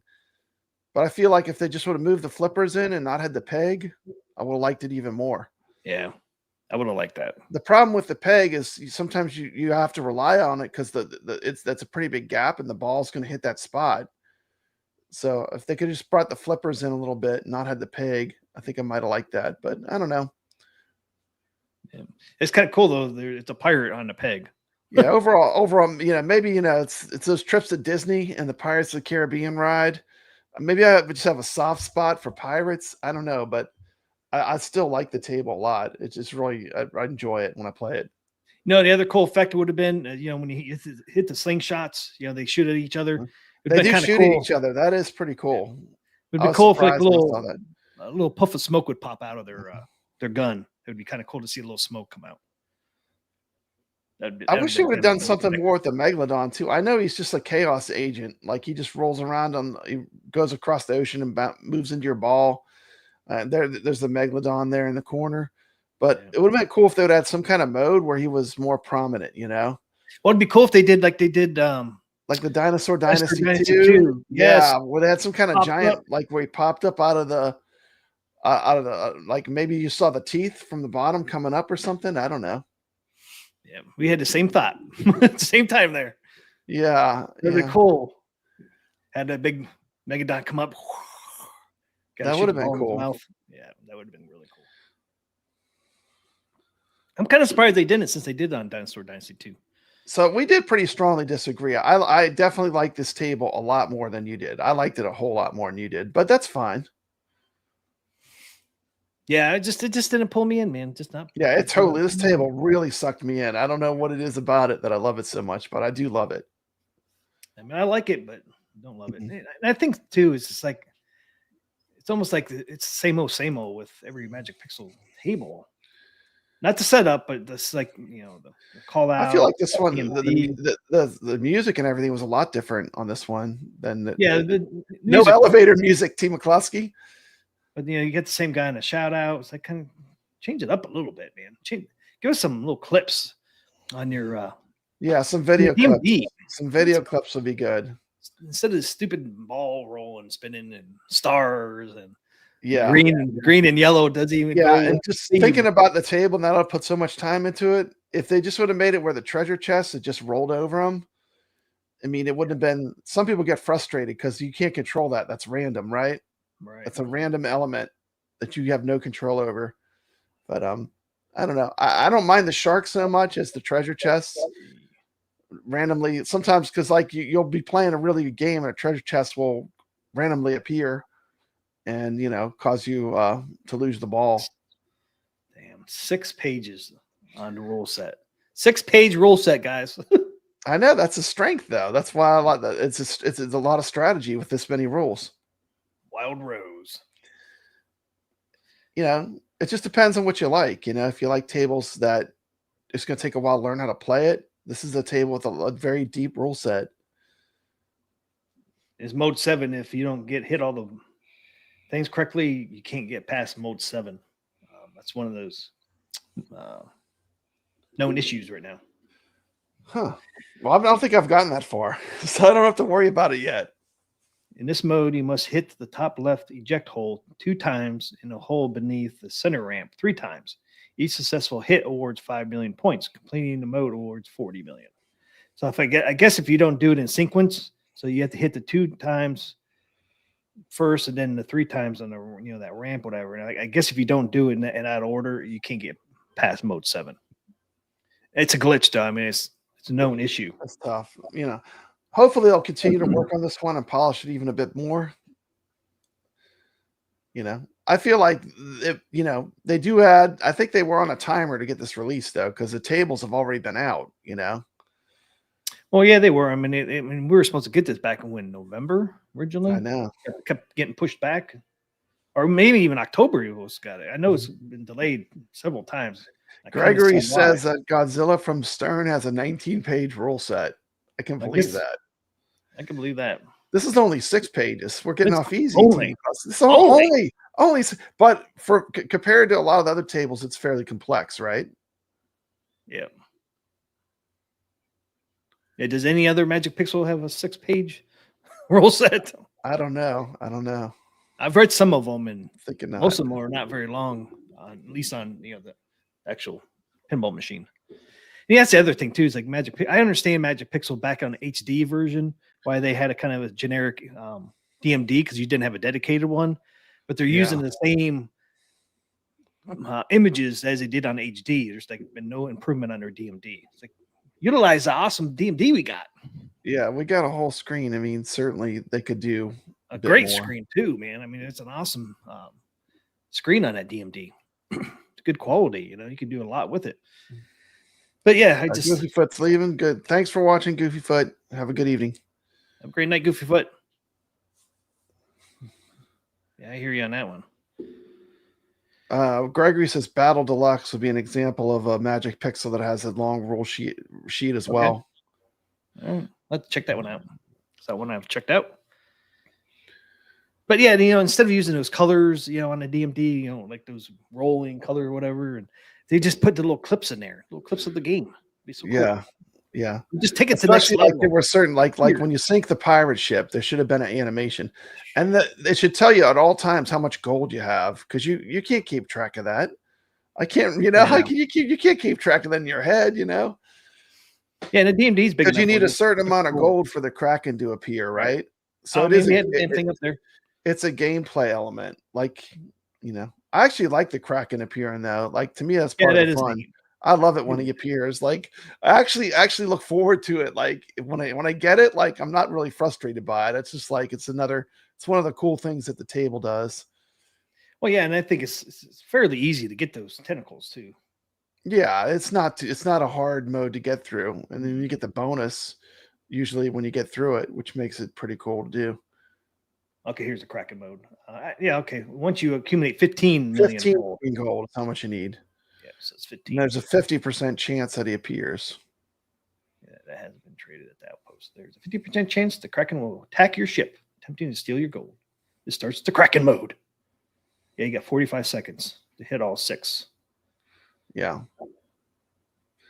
Yeah, that's right. Yeah, I feel like that mode is really well executed because like it's real satisfying to get through it, and it's not impossible to do. Like they No, give it's you not. it is time, but they give you enough time that'll like a good amount of the time you're going to finish Kraken mode. I feel like that was well executed, that particular mode of the game. I feel like the skeleton mode multi-ball was well executed. Skeleton Lord I do like it because it does make you literally have to observe the table because he only puts his hand on the rail randomly at certain times. Right. So you kind of have to keep like it's like, you got to kind of watch him up there. And when that opportunity comes, you got to try to make that shot because it doesn't happen super frequently. No. But did you know defeat the Kraken 3 times, you actually get an extra ball. So if you defeat the Kraken 3 times, you get an extra ball. I think I've only had one game where I defeated the Kraken 3 times. Because you got to really hold on to the gold. A lot of times I accidentally crash in the gold. Yeah, if you hit that, there's that one shot you hit and it cashes in all your gold. So you got to make sure you don't hit that shot to have them keep appearing. But and then the other one's a cannonball multi-ball, which is 2 balls. Start the so we gave him a lot of room for a lot of ideas to improve it, or maybe things to think about on the next tables that they develop. Right, we had some pretty good ideas. I feel like hopefully someone watches that and maybe they take a little constructive feedback. But overall, I do like the table. I mean, it's just like you said, when you think about all the things they could have done, there's probably a lot of things they could have added to it to even make it better. It'd be nice if they incorporated Sea of Thieves more. Yeah, like especially some video clips from the game, since it is a video game, Right. And it's going to be really important with Battletoads and with Killer Instinct, because Killer Instinct, I mean, it's a fighting game. You got to have, there better be some kind of fighting going on, right? I mean, there better be something related to the IP, But yeah. I was pleasantly excited and surprised to see the lighting effects on the back. That's one of the first things I noticed, T. McCloskey, is that had the lighting effects with the Sea of Thieves logo with the back glass. Yep. Yeah, I like how they have sometimes it has just lights up the Sea of Thieves. But even there, they could have took it to the next level. T. McCloskey, what if they would have had like a seagull randomly fly across in that top sky area on the back glass? If they just had an animation for just like a seagull or something, I think there's stuff they could still be doing to push it to the next level. Zen too. I mean, that would be my thing for 2025. Yeah, give us some animation on the Zen back has no animation at all. But it'd be nice to see some stuff on the back glass for Zen. The lighting effects was an improvement. That is a plus, and it's a great image too they have on there. The sound on this table is really good. I really enjoy the sound. Some people say it sounds too low. It's just not as overpowering as like something like Battlestar Galactica. I don't know. I thought the sound was okay. Well, yeah, me too. Yeah, I didn't see anything wrong with that. I get that thing turn on. I don't know if you guys see the lighting effect or not, but yeah, there's a lot of things they did right on it. But I was wish they incorporated the game a little bit more on it. Yeah, Tim York has a good idea. Maybe they're limited on what they can do because it needs to work on the HD as well. We're not even thinking about that. That's true, but you can get 2 different versions. I mean, they can do 2 different versions. Yeah. I mean, I know they probably don't want to hear that, but there should be there should be a difference between the 4K and the HD. Exactly. There should be a significant difference. It's a more expensive machine to run it on for sure. You kind of see the lighting effect on the back behind me there. Yeah, you're kind of investing more into it if you have the 4K. Oh, a lot more, right? 800 paired to almost 2,000. Yeah, you get a little bit of extra. You get the SSF kit and everything. You're up there. Yeah. But it is a good point, though. That is a good point that Tim York made. But yeah, I'd like to see 2 different versions. I mean, it wouldn't be that big of a difference between the 2. Just a couple of different. Marine 50 says there was a difference of $10 between the packs. That is true. Yeah, so we should get a little we higher should end. see Right? we should see a lot more going on for our $10 more. You should get a little extra, I think. A little extra. Like the Throw a little DMD. extra in there. Like the DMD playing little movie clip or game clips. All I want is to see all I want to do is see a ship sinking when I make that mode. That's super hard to do. Exactly. You know, It's right? challenging to get the mode finished. It'd I be want more to just a satisfying. little short video clip or something. I mean, Wouldn't that be more satisfying? See the ship sink? that's so sad. You know who knows how to do that? Stern executes that on almost all their pinballs. Whenever you pull off something cool, they have a quick little clip. Not enough to make you stop and lose your ball, but enough to make you notice that the theme is integrated into the table. You know. Yep. Yeah, and Zen does that well too, I think. Yeah, they do it Not pretty as good as well Stern, on some of the tables. Yeah. Like Chucky. I mean, they show Chucky is really well done. Yeah. Yep. Show little movie clips, The thing has those quick little Yeah. clips. They're not long enough to pull you out of the game, but they're there to Mhm. kind of immerse you into the universe of the game, right? Right. But it's going to be especially important, I think, with Battletoads and Killer Instinct. Because you're talking to people that retro gamers, man, have a lot of time and nostalgia for those two Yeah, they do. games. And if you don't bring that nostalgia, they're not going to be pulled in. Sea of Thieves is a little bit different. Michael Rhymes says, we need parrots. Where were the parrots? There were no parrots in the game. I know. They're not even flying around. There should have been a talking parrot. At least have them flying around. I mean, they had other birds flying around in their natural history packs, right? Yeah. You even have Dinosaur Dynasty, the first one. You have the what is it? The pterodon taking your ball, taking it up to another playfield, right? Having kind of cool incorporate something like that, a parrot or something. Yeah. I don't think I want to. Welcome to the show. I had a legit new year. Thank you. I don't know if I want a talking parrot because he'd probably get annoying after a while. Yeah. I'd rather just see him flying around. Yeah. Not talking. Probably want a cracker. They get cold quickly. They've done a lot of flying birds and stuff that grab the ball and stuff. Like I'm thinking about like the Dinosaur Dynasty game, the first one with the pterodactyl. Pterodon. I mean, they could have done something, I know. Yep. They could have easily done because they know how to do it, right? They've done it many a times. Camera hates me. I know. Sony likes you. I know. I need to hook the Sony back up. Yeah, see, that'd be cool too. It's going in and out.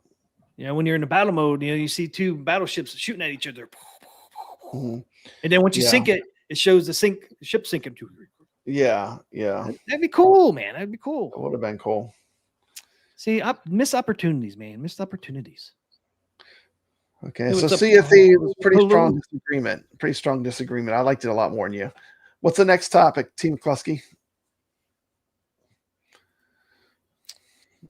Go back up in my thing here. Yeah, because we're at an hour 25. Yeah, we got to roll on. We got to roll on. Go over the calendar real quick for January. Not a lot going on in January, so we'll need to take a lot of time on this. Yeah, what's the next games for Flipper Friends? That's what we need to know next. Tomorrow is the next Flipper Friends for HD and Flipper 4K. Friends starts again, so we're back into doing tournaments. So for 4K we have Fishtails. What else we have? Pin Champ and what's Sea of Thieves, right? Fishtails, Sea of Thieves, and Pinball Champ. Fishtails? Wasn't it? Yeah, well, I know it's Fishtails. Sure.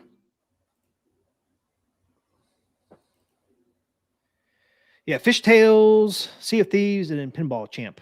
They all start tomorrow at 6 p.m. Okay. Awesome. 6 p.m. I love Eastern. Fishtails.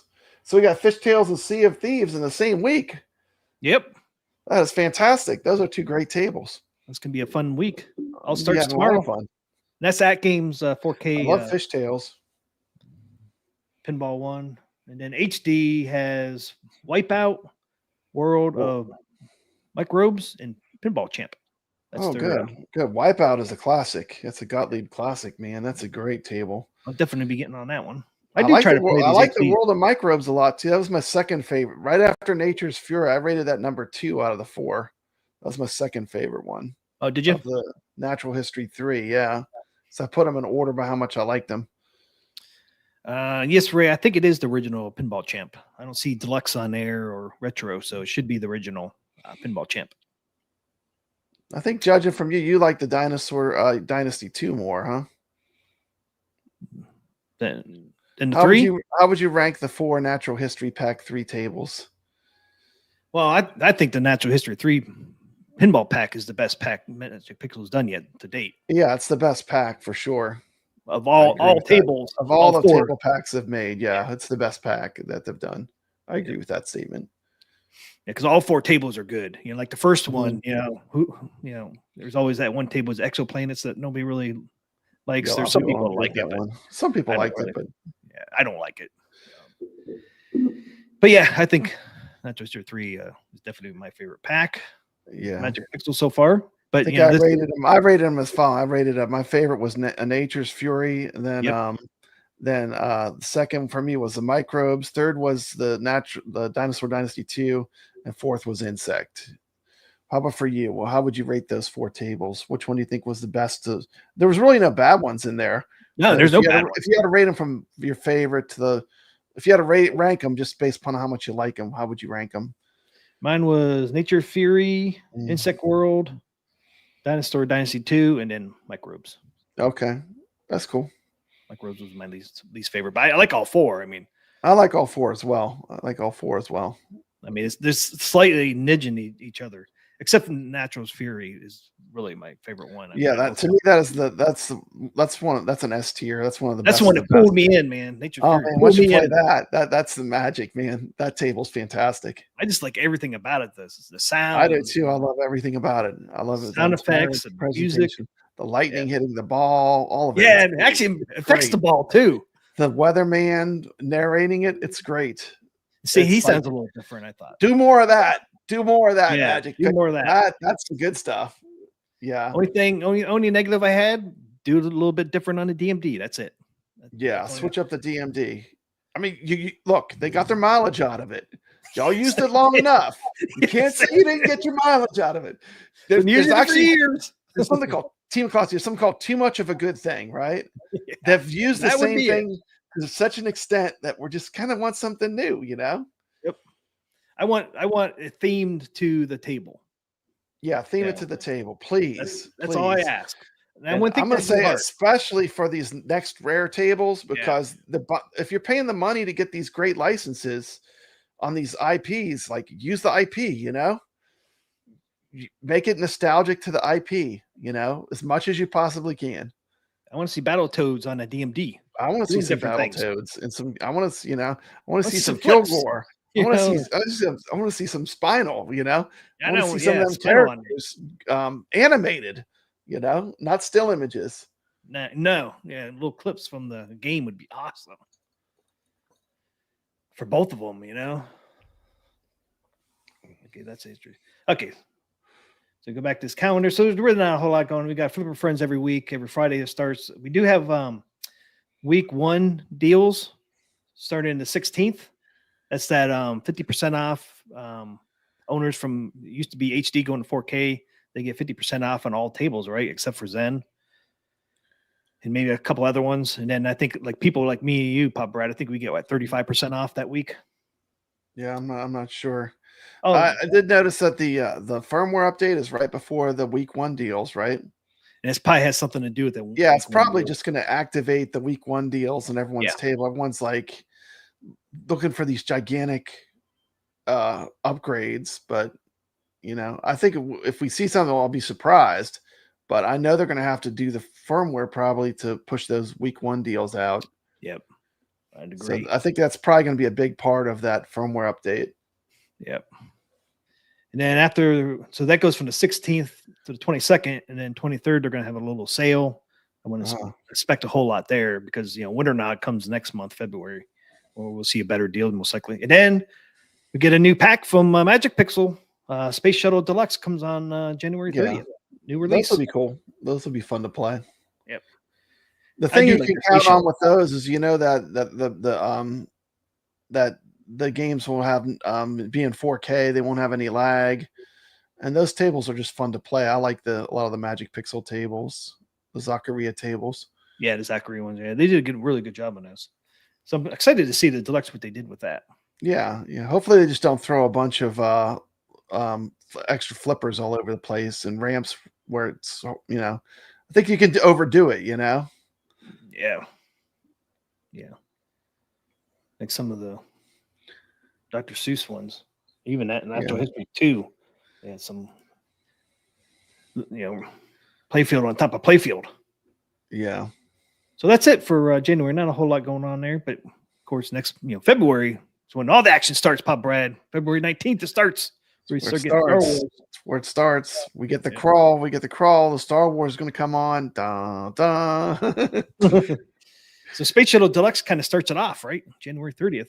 Kind of starts off the new tables coming. So that's kind of exciting. I know. It's exciting. We're playing Star Wars right now this week for the Arcade Talk tournament. I've been playing it. Empire Strikes Back. Been fun. It's a fun table. I got to get on there. I've been on there a couple times. I know I'm pretty low on there. All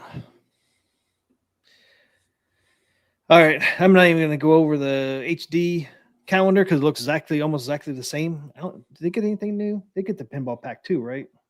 Yeah, they get the Space Shuttle Deluxe as well. Oh, that's right. Yeah. HD does get the Magic Pixel tables, huh? Is that the Sea of Thieves they get? New release. So I'm not sure if they just get the. Let's see what they get on. We can't see it, Team McCluskey. Yeah, well, I wasn't even going to show this. Oh, okay. Yeah. So January 23rd, the HD gets the Sea of Thieves. Okay, so the 23rd, the HD will be getting Sea of Thieves. Yeah. So they'll be caught up with us after that. And then it gets Space Shuttle Deluxe as well on the 30th. So yeah, pretty much the same except for the rare pack. Okay. Yeah. Okay, cover that. Do the calendar. Want to go ahead and do Carl Game of the Week? Do the Game of the Week. It's time, Team McCluskey. Almost. I was going to throw this out real quick. I forgot I had this. Oh, yeah. We got to talk about the coupons, too. Oh, yeah, that too. Just kind of go in with Before the we move to that, that's the AtGames news. Okay, so this is season 1, week 11 and 12 winners from Flipper Friends, right? Flipper Friends winners. Got some people we know in here. Oh, we do. Look at that. You got Carl O. Carl O got $50. AtGames eStore coupon. Thor KC got $10. Awesome. And then Ray Deer, he's been in here before. Yeah. He got a $50 AtGames eStore coupon. Dave LB. David LB down there. Yeah. So quite a few people we know on there. Quite a few people. Got some we're winners. Good to see. They are truly random. Yep. Congratulations, guys, who won those. Mm-hmm. I want to throw that out there. And since we're talking about this, like Pop Bread said, these AtGames eStore coupons can be used, right, to buy for the rare. Yeah, I did. For the rare pack, right? You can use it. Yeah. And we got a proof. Go ahead and pull it up. Okay, where's that? Okay, there it is. And there you go. So you can use your gift codes for the if you won something, you can use it on the rare pinball pack. They had this person here had a $25 e-store coupon, and you can see it dropped it from 35 down to 10.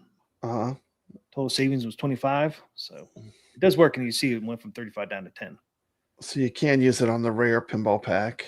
So that's nice to know. That up. I know there's some confusion out there that you want to be able to use it for the rare pack. Yeah. So you can, so pretty much you can use those coupons on everything, probably except for Zen. Yeah. Everything else, that's still the same way. Yeah. So clear that up. I know some people thought you couldn't. So there's the proof you can. If not, you can contact them and they'll make sure it works. There you go. Yep.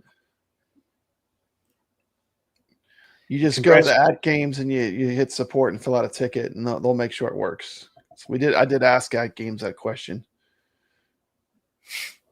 So there you go. Let's see. Okay, now it's time, Pop Brad. Now it's time for the game of the week. Let's get to it.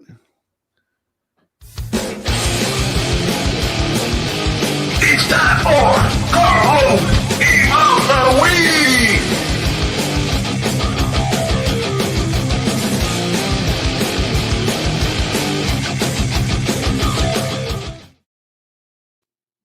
What is the game of the week? Game of the week is Crystal Castles. From Atari. Atari Classic. 1983, right? 1983.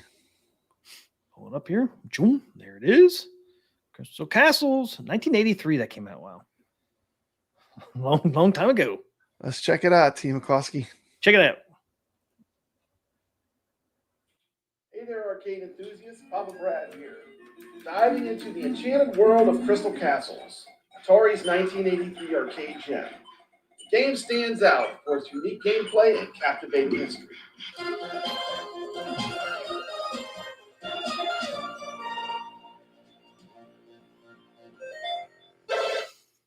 Crystal Castles was the brainchild of Franz Lanzinger, a mathematician turned game developer who joined Atari in 1982. Initially tasked with creating a game similar to Asteroids, Lanzinger's experimentation with 3D backgrounds led to the birth of Crystal Castles. This was his first game development project, and it became a classic in arcade history. The game features Bentley Bear, originally named Braveheart Bear. Concerns about the cultural sensitivity prompted Atari's marketing team to rename him, leading to the company-wide contest that resulted in the name Bentley Bear. Did not know that. I knew Bentley. Navigates 16 unique mazes, collecting gems while evading a variety of enemies, including the wicked Berthilda the Witch. One of the game's standout features is its use of a Hey, Michael Robinson. controller, inspired by Lanzinger's appreciation for games like Centipede and Millipede. This choice allowed him for precise and fluid movement, enhancing the gameplay experience. Despite suggestions to switch to a joystick, Lanzinger insisted on a trackball, believing that it was integral to the game's design. Crystal Castles was way ahead of its time. Yeah, trackball was good. That allowed skilled players to skip levels, a concept that predated singular mechanics in games like Super Mario Bros. Additionally, it was among the earliest arcade games to offer a definitive ending, providing players with a sense of accomplishment upon completion. Another neat thing about Crystal Castles is it uses a lot of classical music. When you get that last gem, it plays the march from the Nutcracker. Yeah. There's all kinds of classical music throughout the game, and that adds to its charm. Another unique thing about Crystal Castles is its use of perspective. During the time this was made, the designer was fascinated with the works of M.C. Escher. M.C. Escher. So the actual design of the levels is very much like M.C. Escher artwork. Look at that cabinet. Beautiful cabinet. Yep. Another interesting thing about Bentley Bear is Atari doesn't really have a mascot, but Bentley Bear has kind of stood in as the unofficial Atari mascot. It's definitely Bentley Bear. Unofficially. We do have Bentley Bear. And of course, there's the cabinet design, which I always thought was iconic. This is kind of an iconic Beautiful cabinet. early 80s arcade. And every time I see one of these out in the wild when I'm at a retro arcade, gotta play it. Play it a few times. Just something about it that I really like. It really puts you in that time period of the 1980s. Look at that skeleton. Look at Bentley Bear, man. He's getting them gems, T. McCloskey. Look at him go. Don't forget to hit that thumbs up.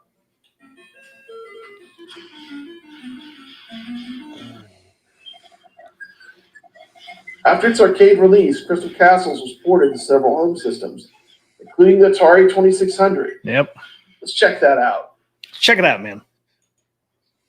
T. McCloskey, you could play. They got this right behind you. I know. Well, you got this one. This is a stock game. graphics and trackball precision, they introduced Bentley Bears Adventures to a broader audience. Yeah, I don't think I had this one for 2600. Crystal Castles, the Atari arcade game, and the 2600 game. Yeah, I didn't get this card till I've been collecting for a while. This is kind of a deeper cut. Is the new Legends Ultimate available at the Sam's Club? Been thoroughly enjoying this multi-game. Gotta get them gems. Gotta get them, man.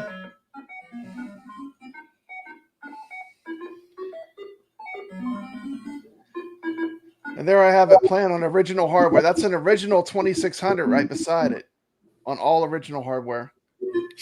I gotta see if my 2600 still works. Man, it looks better on the AtGames. Look how sharp it looks on the AtGames. Translator's journey Looks way sharper. yet impactful. Following a dispute over residuals from home conversions, he left the company. Although a sequel to Crystal Castle was conceptualized, it never came into fruition. Didn't know that. Lanziger later developed a similar game, Gubble, in 1997, carrying forward the legacy of innovative maze games.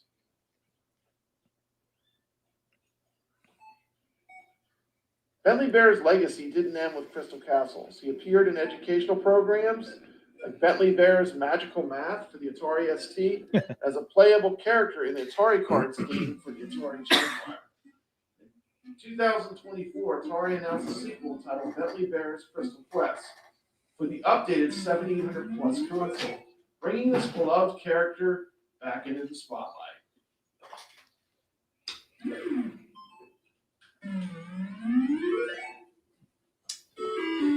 Can't get that open, dang it. Check out some gameplay footage of Bentley Bear's Crystal Quest, played right here on my Atari 7800 Plus. You can also find a This great is the pack-in game, T. McCloskey. 7800 Plus on Papa Brad. 7800. So be sure to check out that review.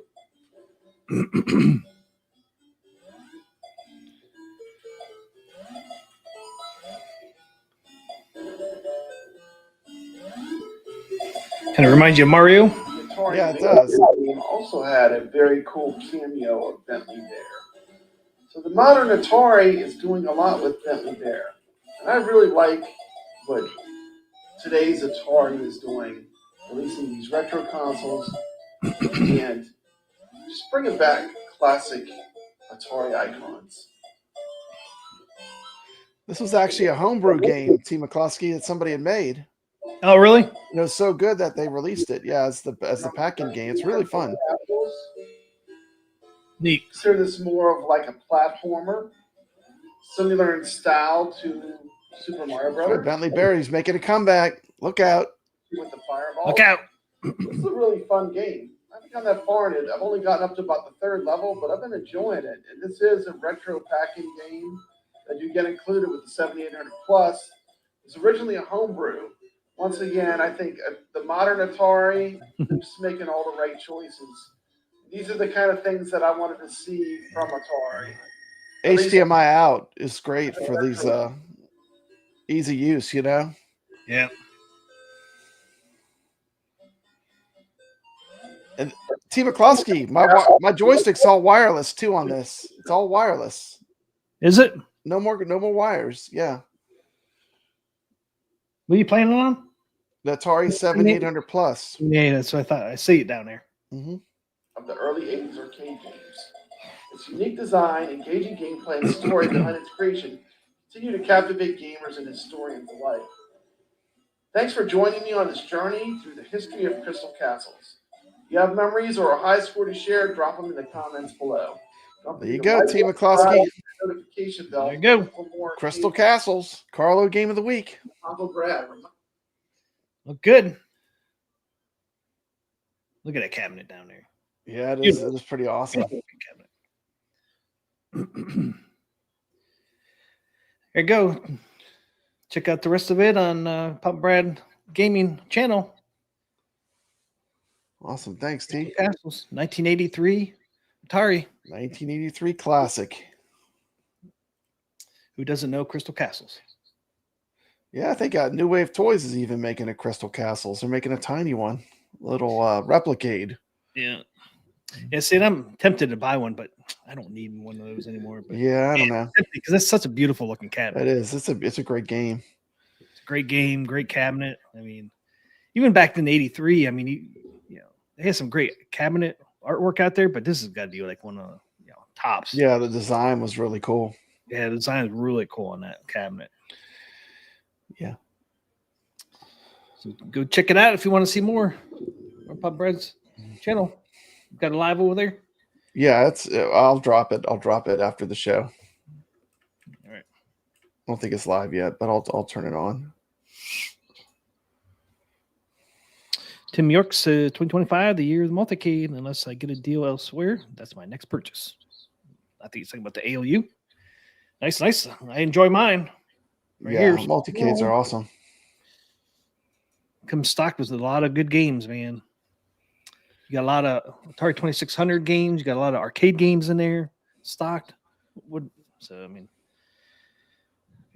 unless you can add more. Yeah. It's definitely friendly to putting your own games, bringing your own games. Plus, it comes with a bunch of great Atari games. There's a lot of good games on there. A lot of fun games. Yeah, there are. A lot of 300 included games, right? And then you can bring your own. Yep. So quite a bit. I'm going to drop that video right now. Yeah, it is public. Publish. Okay, the video's out. The Crystal Castles video's up on my channel now. Okay. Awesome. We got a little Stern news out there. Stern news. What's happening with Stern? Stern's coming out the new pinball table machine tomorrow, actually. Mm-hmm. Dungeons and Dragons reveal on 1/3, which is tomorrow. I can't. Thank you, Jason. They got a little teaser trailer on here. A little teaser trailer. Let's check that out. I'm not sure I haven't checked it out, so I have no idea myself. Let's see.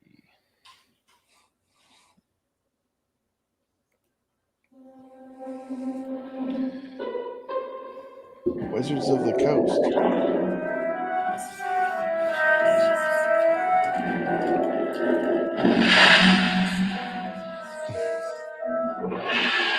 Oh, it's a dragon. Dungeons and Dragons. The Tyrant's Eye. Get ready to roll. Not much of a teaser trailer there, but they didn't give us too much. But yeah, that is a icon of nerd culture, right? I mean, who doesn't love Dungeons and Dragons? I mean, that's a great IP. Yep. You know, it goes back a long ways. It's back a long way, man. That is cool. Yeah, I can't wait to see what kind of artwork they have for it. They did somebody did a Dungeons and Dragons, but it was a really long time ago. And there's a lot you could do with that property, right? Yeah. Oh, yeah. It was a really long time ago when they did the Dungeons and Dragons. So it'll be interesting to see what Stern does with it. I know. I can't wait to see it.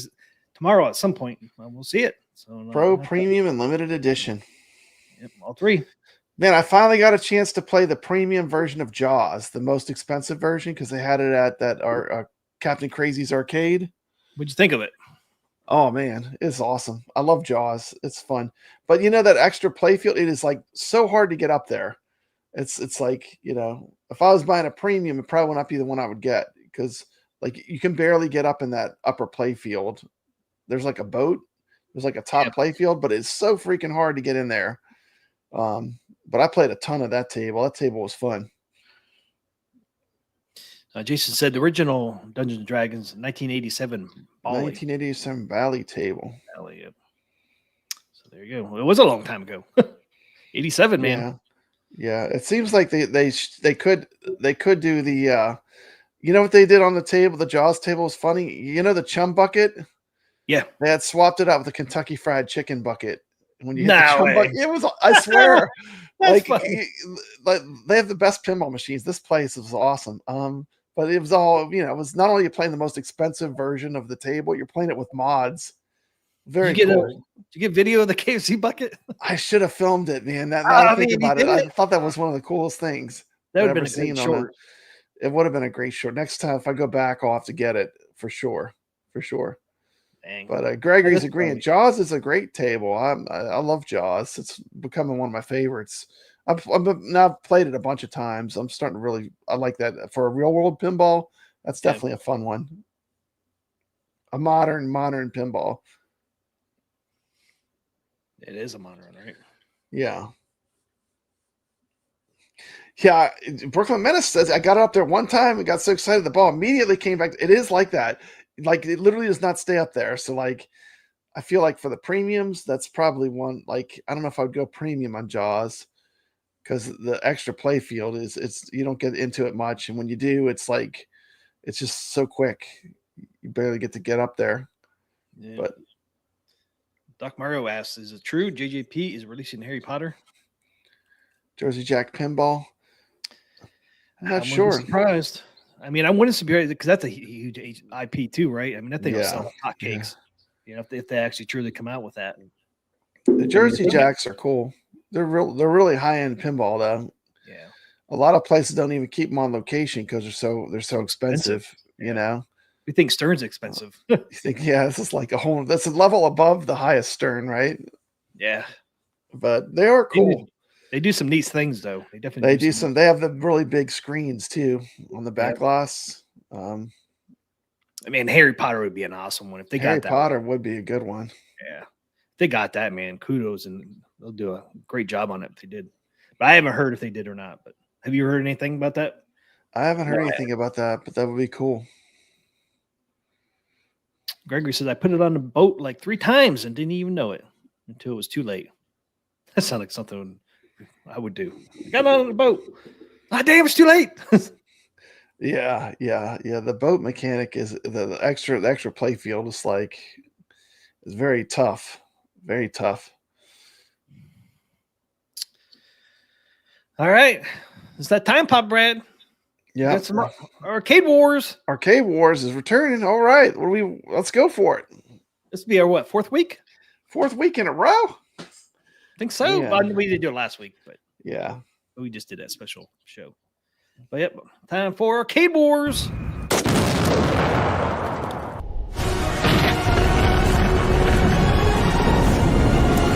Welcome to Arcade Wars.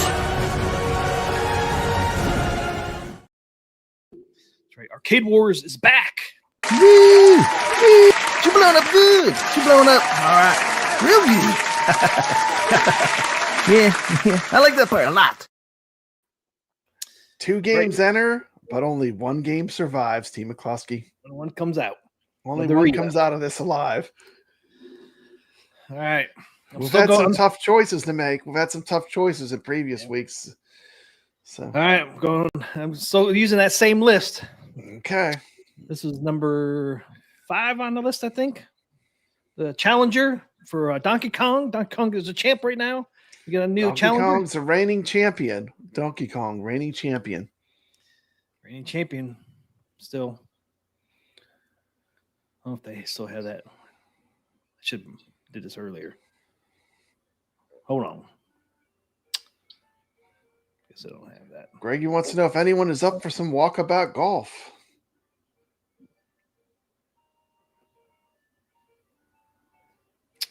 Darn it. Anyways, the challenger this week is going to be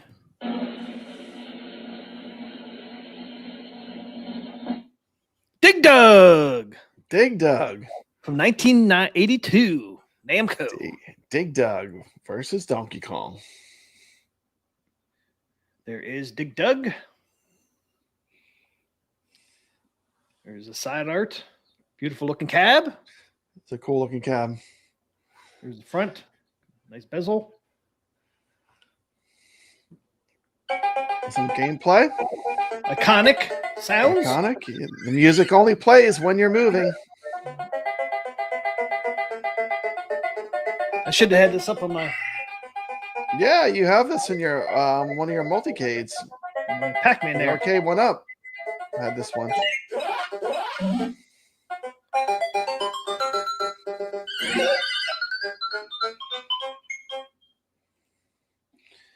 Doc Mario says, "Oh no, I love Dig Dug. You got to vote for Dig Dug if you want to keep it around. You got to vote for it." Yep, good vote. It's a beautiful looking cabinet. It is a beautiful looking cabinet. It's going up against Donkey Kong. And the game was made by Namco, but it was produced by Atari, wasn't it? On Yes. Dig Dug. So it was actually the game was developed by Namco, but the arcades were made by Atari. It's one of the cool crossover things with that cabinet. Things you used to do back then, right? Yeah, it's like you probably won't see that today, you know. Nope. Two giant companies collaborating like that, but back in the day with video arcades, it's like Bally Midway, right? Yep. Versus Thank Donkey Kong, man, this is an iconic cabinet. Thank you, Ray. Mr. Do is better. Yes. This is the Here's your iconic Donkey Kong, but Dig Dug's iconic too, right? yeah. Donkey Kong always. I like the way they did that sunken in monitor where you kind of look into the machine. Yeah, I do like that. There's Dig Dug. I was trying to pull these up together. Tough call. You can put them side by side. Then we'll vote.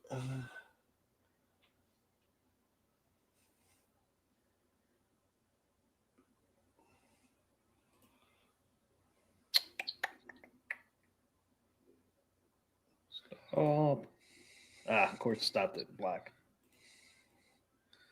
So you get it? Carlos says Dig Dug's a better looking cab. Okay. Two icons. Doc Mario's conflicted. He can't decide. Jason saying Diggy Kong. Jason's combining both of them. Diggy Kong. Put that pull up. Let's see. I think that Glenn's arcade that he's making, there'll be a kit where you can make it look like one of these, but you'll have to buy some additional pieces and you'll have to get art. Oh, you have to get your own art? You have to get your own art, and it's not going to be cheap to do the art. But it's cool that he's having that option. Yeah, it is cool. Yeah. Ojib says Donkey Dug. It's Donkey Dug. Okay, start the pull. Pull is up.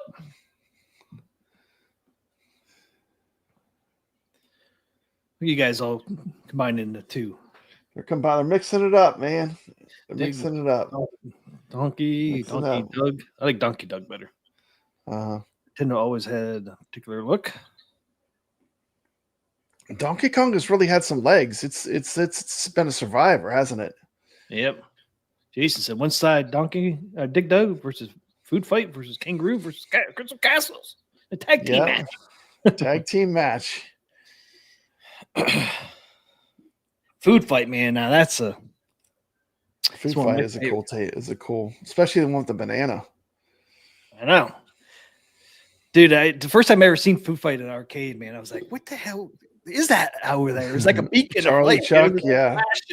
I was like, what is that cabinet? That's something new. I go over there, like, look at this awesome looking cabinet. Play the game it was so fun to play. Oh, Food Fight. Yeah, Dig Dug. It's such a crazy idea. How did they come up with an idea of a guy with a bicycle pump? I mean, the whole premise of the game is just bizarre with the digging and the rocks and the bicycle pump, man. What are they called? The pukas, those little things that chase you, and the dragon, Fugar or something. I don't know. Somebody makes you wonder if they sound like the Rygar and Fugar. What are the names of the characters? The names are even crazy in Dig Dug. Yeah, did they come from Japanese somewhere? It must have came from something. I don't know, or they just came up with those crazy names. But to me, Dig Dug always looked like it kind of had a big head. Though, look at the way the top of it's real big. Yeah, you know, it's almost the same cabinet as Food Fight, just with a little different.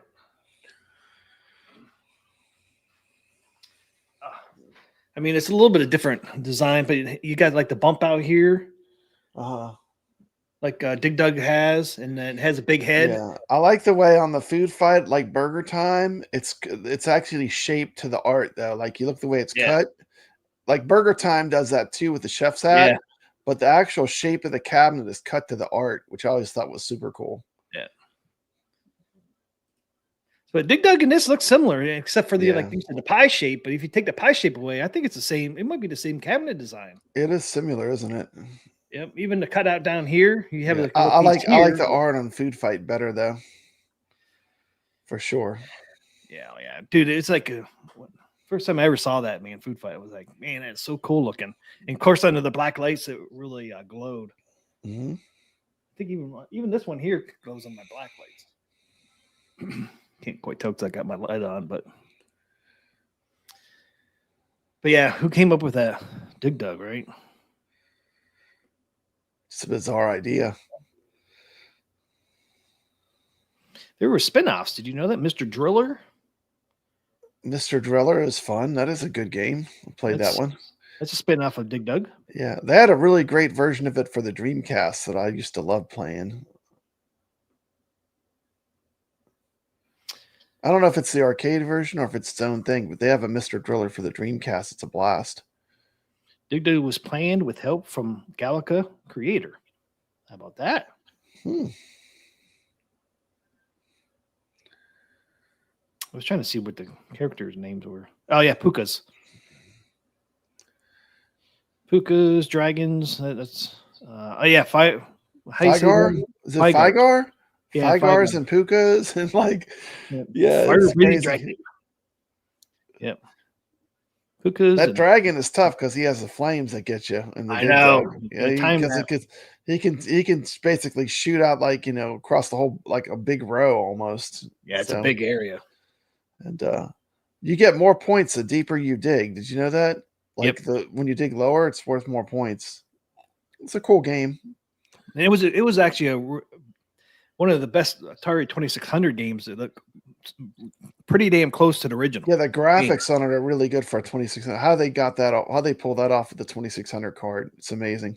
It's one of my most played games. Favorites, yeah. 2600 ad, and I would always go down to the bottom as much as I could. I would always go all the way to the bottom, man. Yeah.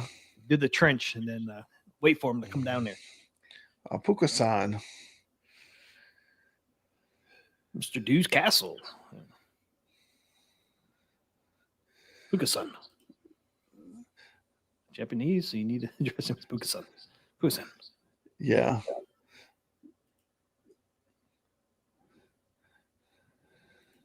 Yeah, Mr. Dew's Castle is pretty fun. What do you have on your multicade? Is that Major Havoc? Yep. Oh, I love Major Havoc. That's a great game. That's a great Atari classic game. Yep. Is that a pack-in game on that arcade as well? Is that in there? Or is that yeah, cool. Yep. You can Major almost Havoc's good. Obviously That'd be a good game to. Did we do that one already as our Arcade Talk Game of the Week? I think we might have. We might have. We've done a lot of yeah, I know we've done a lot of Atari. Vectors and all that. Mm-hmm. That was a good game though. 50-50. We're at a deadlock, Team McCloskey. Dig Dug and Donkey Kong are tied. 21 votes. Wow. 22 votes. Dig Dug's starting to pull away. Oh, no. Dig Dug's pulling away. That's 52-48. 54-46.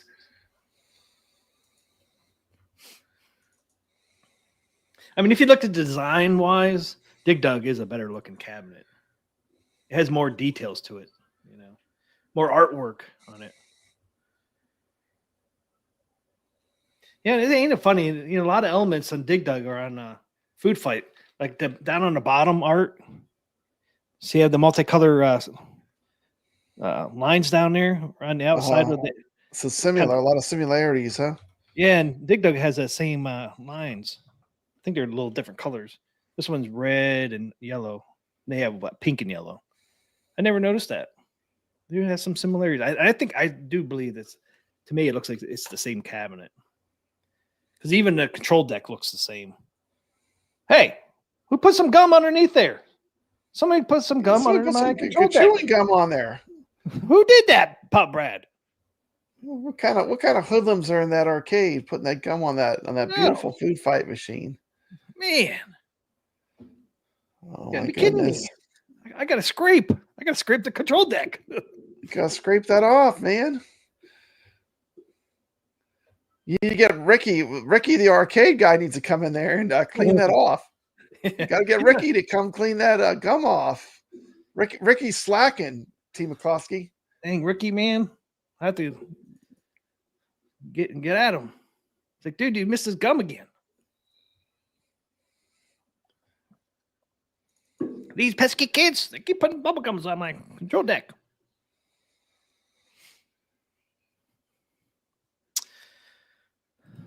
Step said Donkey Kong is not the best looking Nintendo cab that would go to art type or Castlevania. Yeah, Castlevania.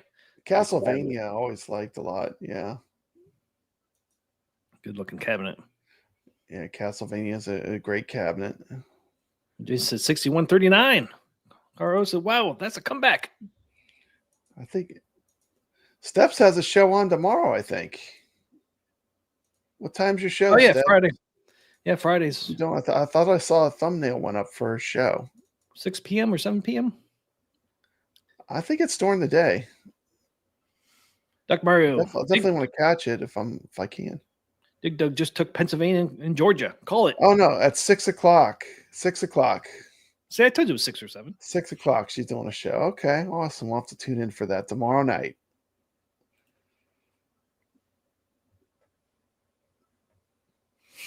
Original OG R type was in a Nintendo cab. No, so it's at 7 p.m. Eastern. No, it's 6 p.m. Central, 7 p.m. Eastern. 6 p.m. Central. Yeah, Central time. That's my time. Yeah, 7 Eastern.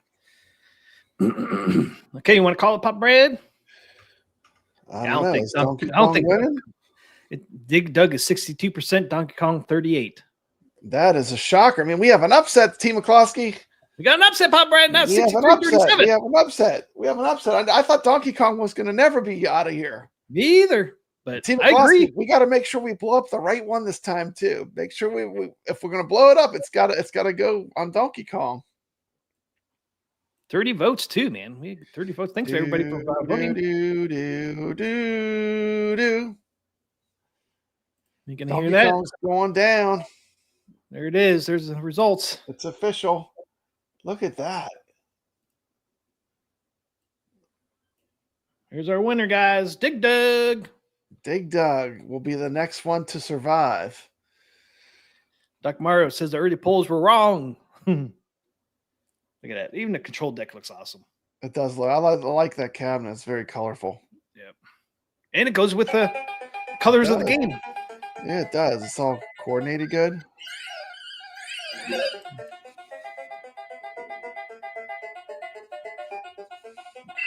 Look at that fire.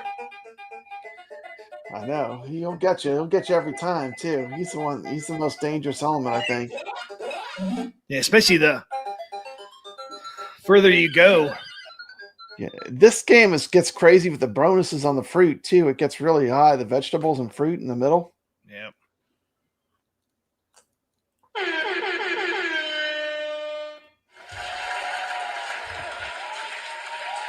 Woo! Dig Dog, you are the winner. Okay, Team McCloskey, time for the executioner. Executioner, here we come. Oh!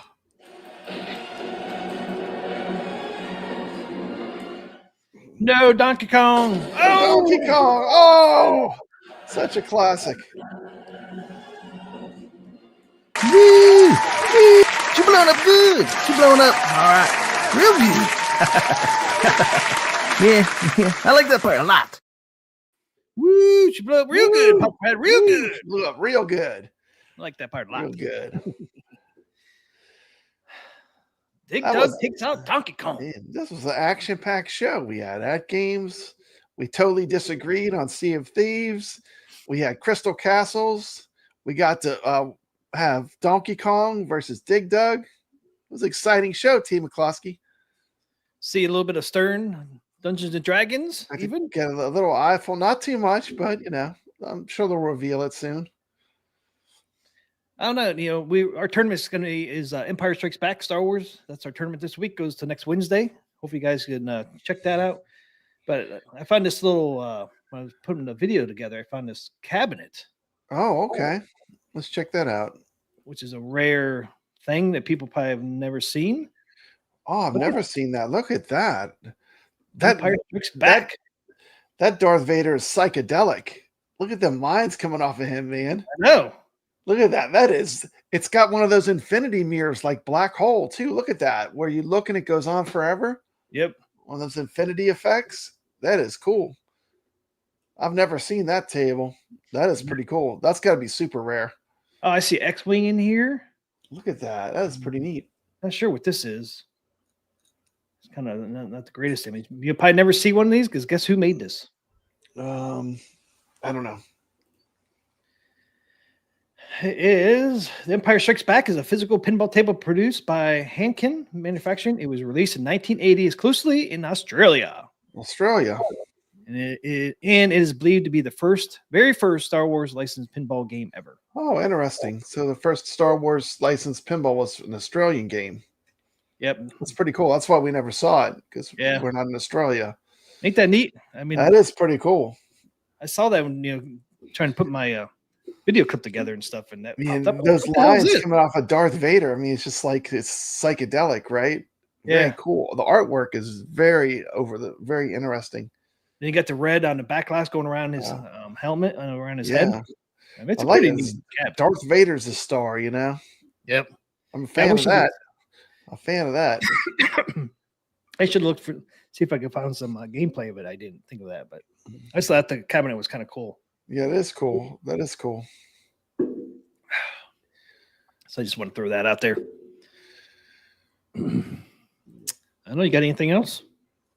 That's it. Did you want to put up the room code for Empire Strikes Back? Yeah, I Give could a slide for that. Play the little clip, just the first part of us. Yeah, don't play copyright claims, so don't play the whole thing. T. McCluskey. I'll just mute it. Okay. Papa Yeah, Brad just mute the sound because the sound's what claims. part of Arcade Talk Show presents Zen Studios Pinball Tournament.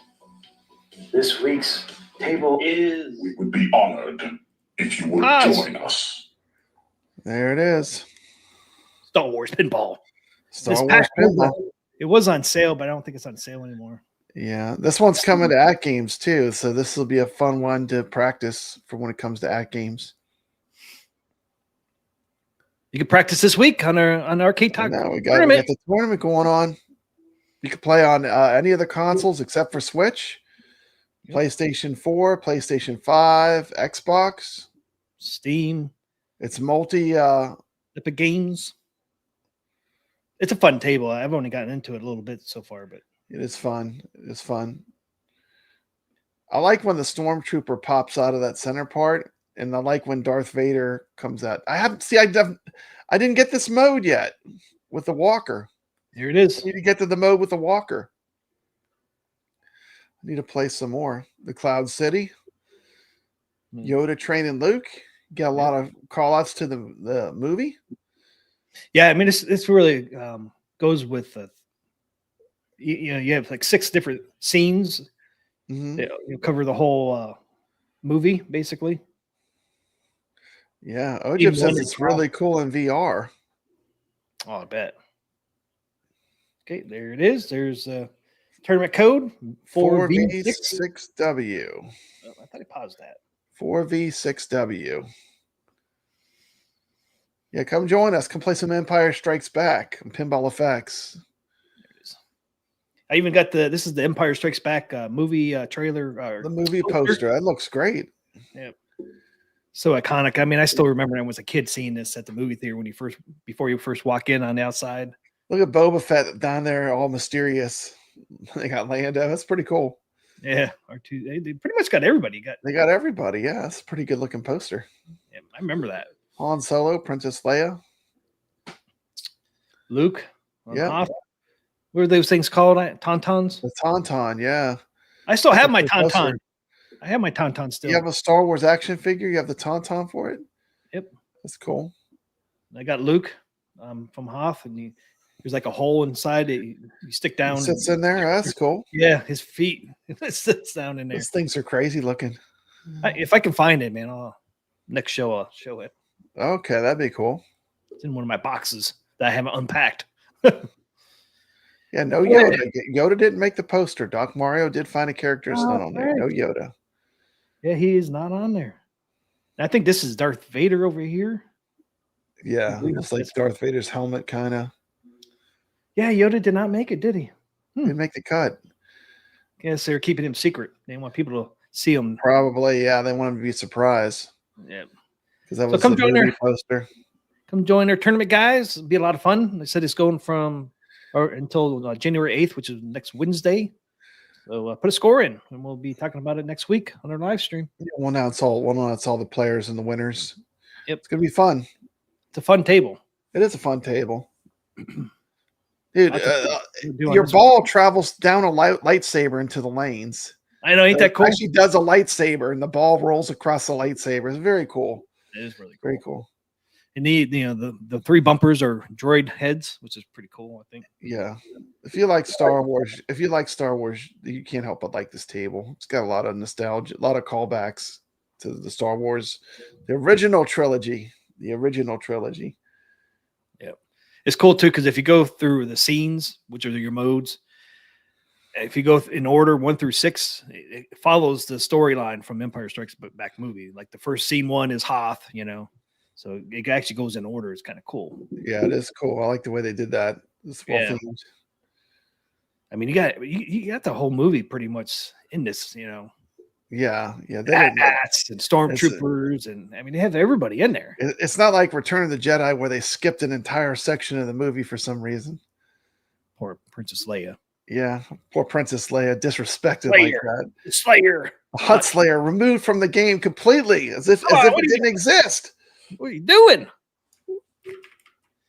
Jeez. Can't believe they did that. Vader 640 says, "We would love for you to join us." Yeah, that was a pretty good sale. It ended.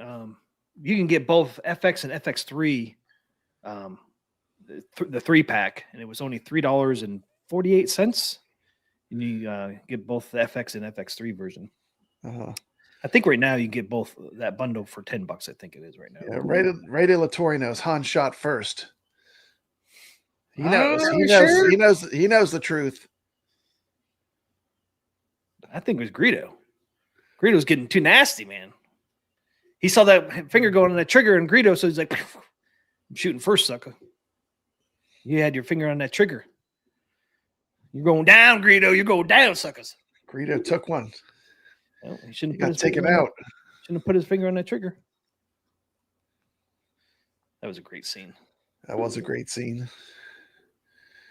All right, you got anything else, Pop Brad? I got nothing else. That's it. Check out my Crystal Castles video on my channel. I also have a great arcade tour. If you want to check out a really cool arcade, I got Captain Crazy's Paradise. Really cool place. Check it out.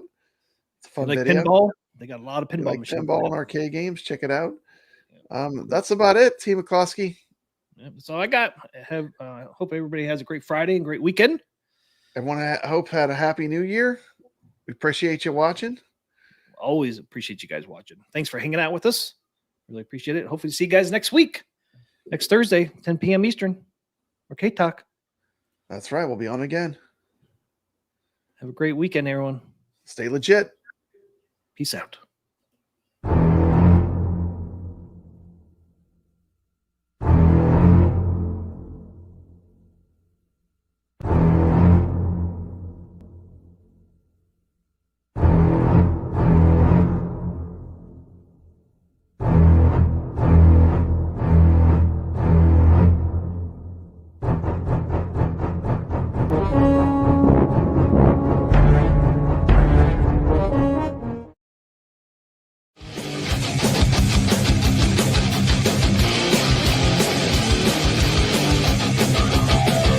T. McCluskey presents Arcade Talk live stream.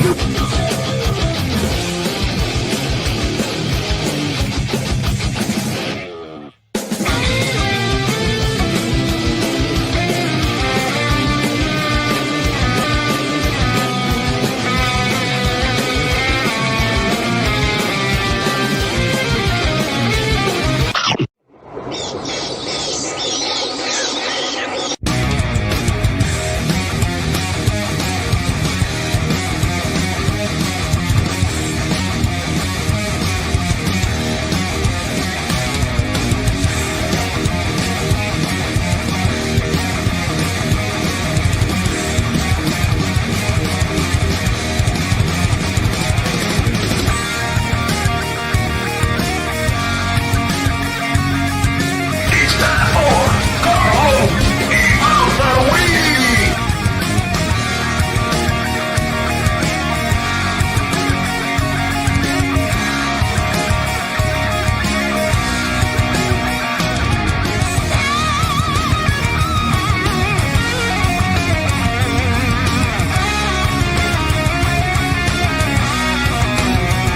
Welcome to Arcade Wars.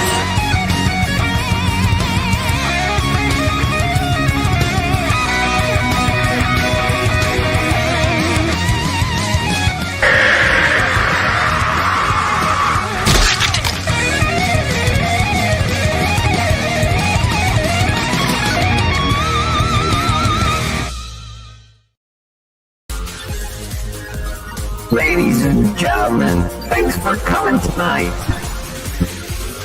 We're gonna do the Arcade Talk Show. Yeah, that's right here. The Arcade Talk Show. That's right, we're gonna do it tonight. Come on, people, let's do it. Let's do the show. What show is that? That's the Arcade Talk Show. Yeah, who's on tonight, you ask? You know who it is. P. McCluskey. And who else? You know who it is. Papa Brad.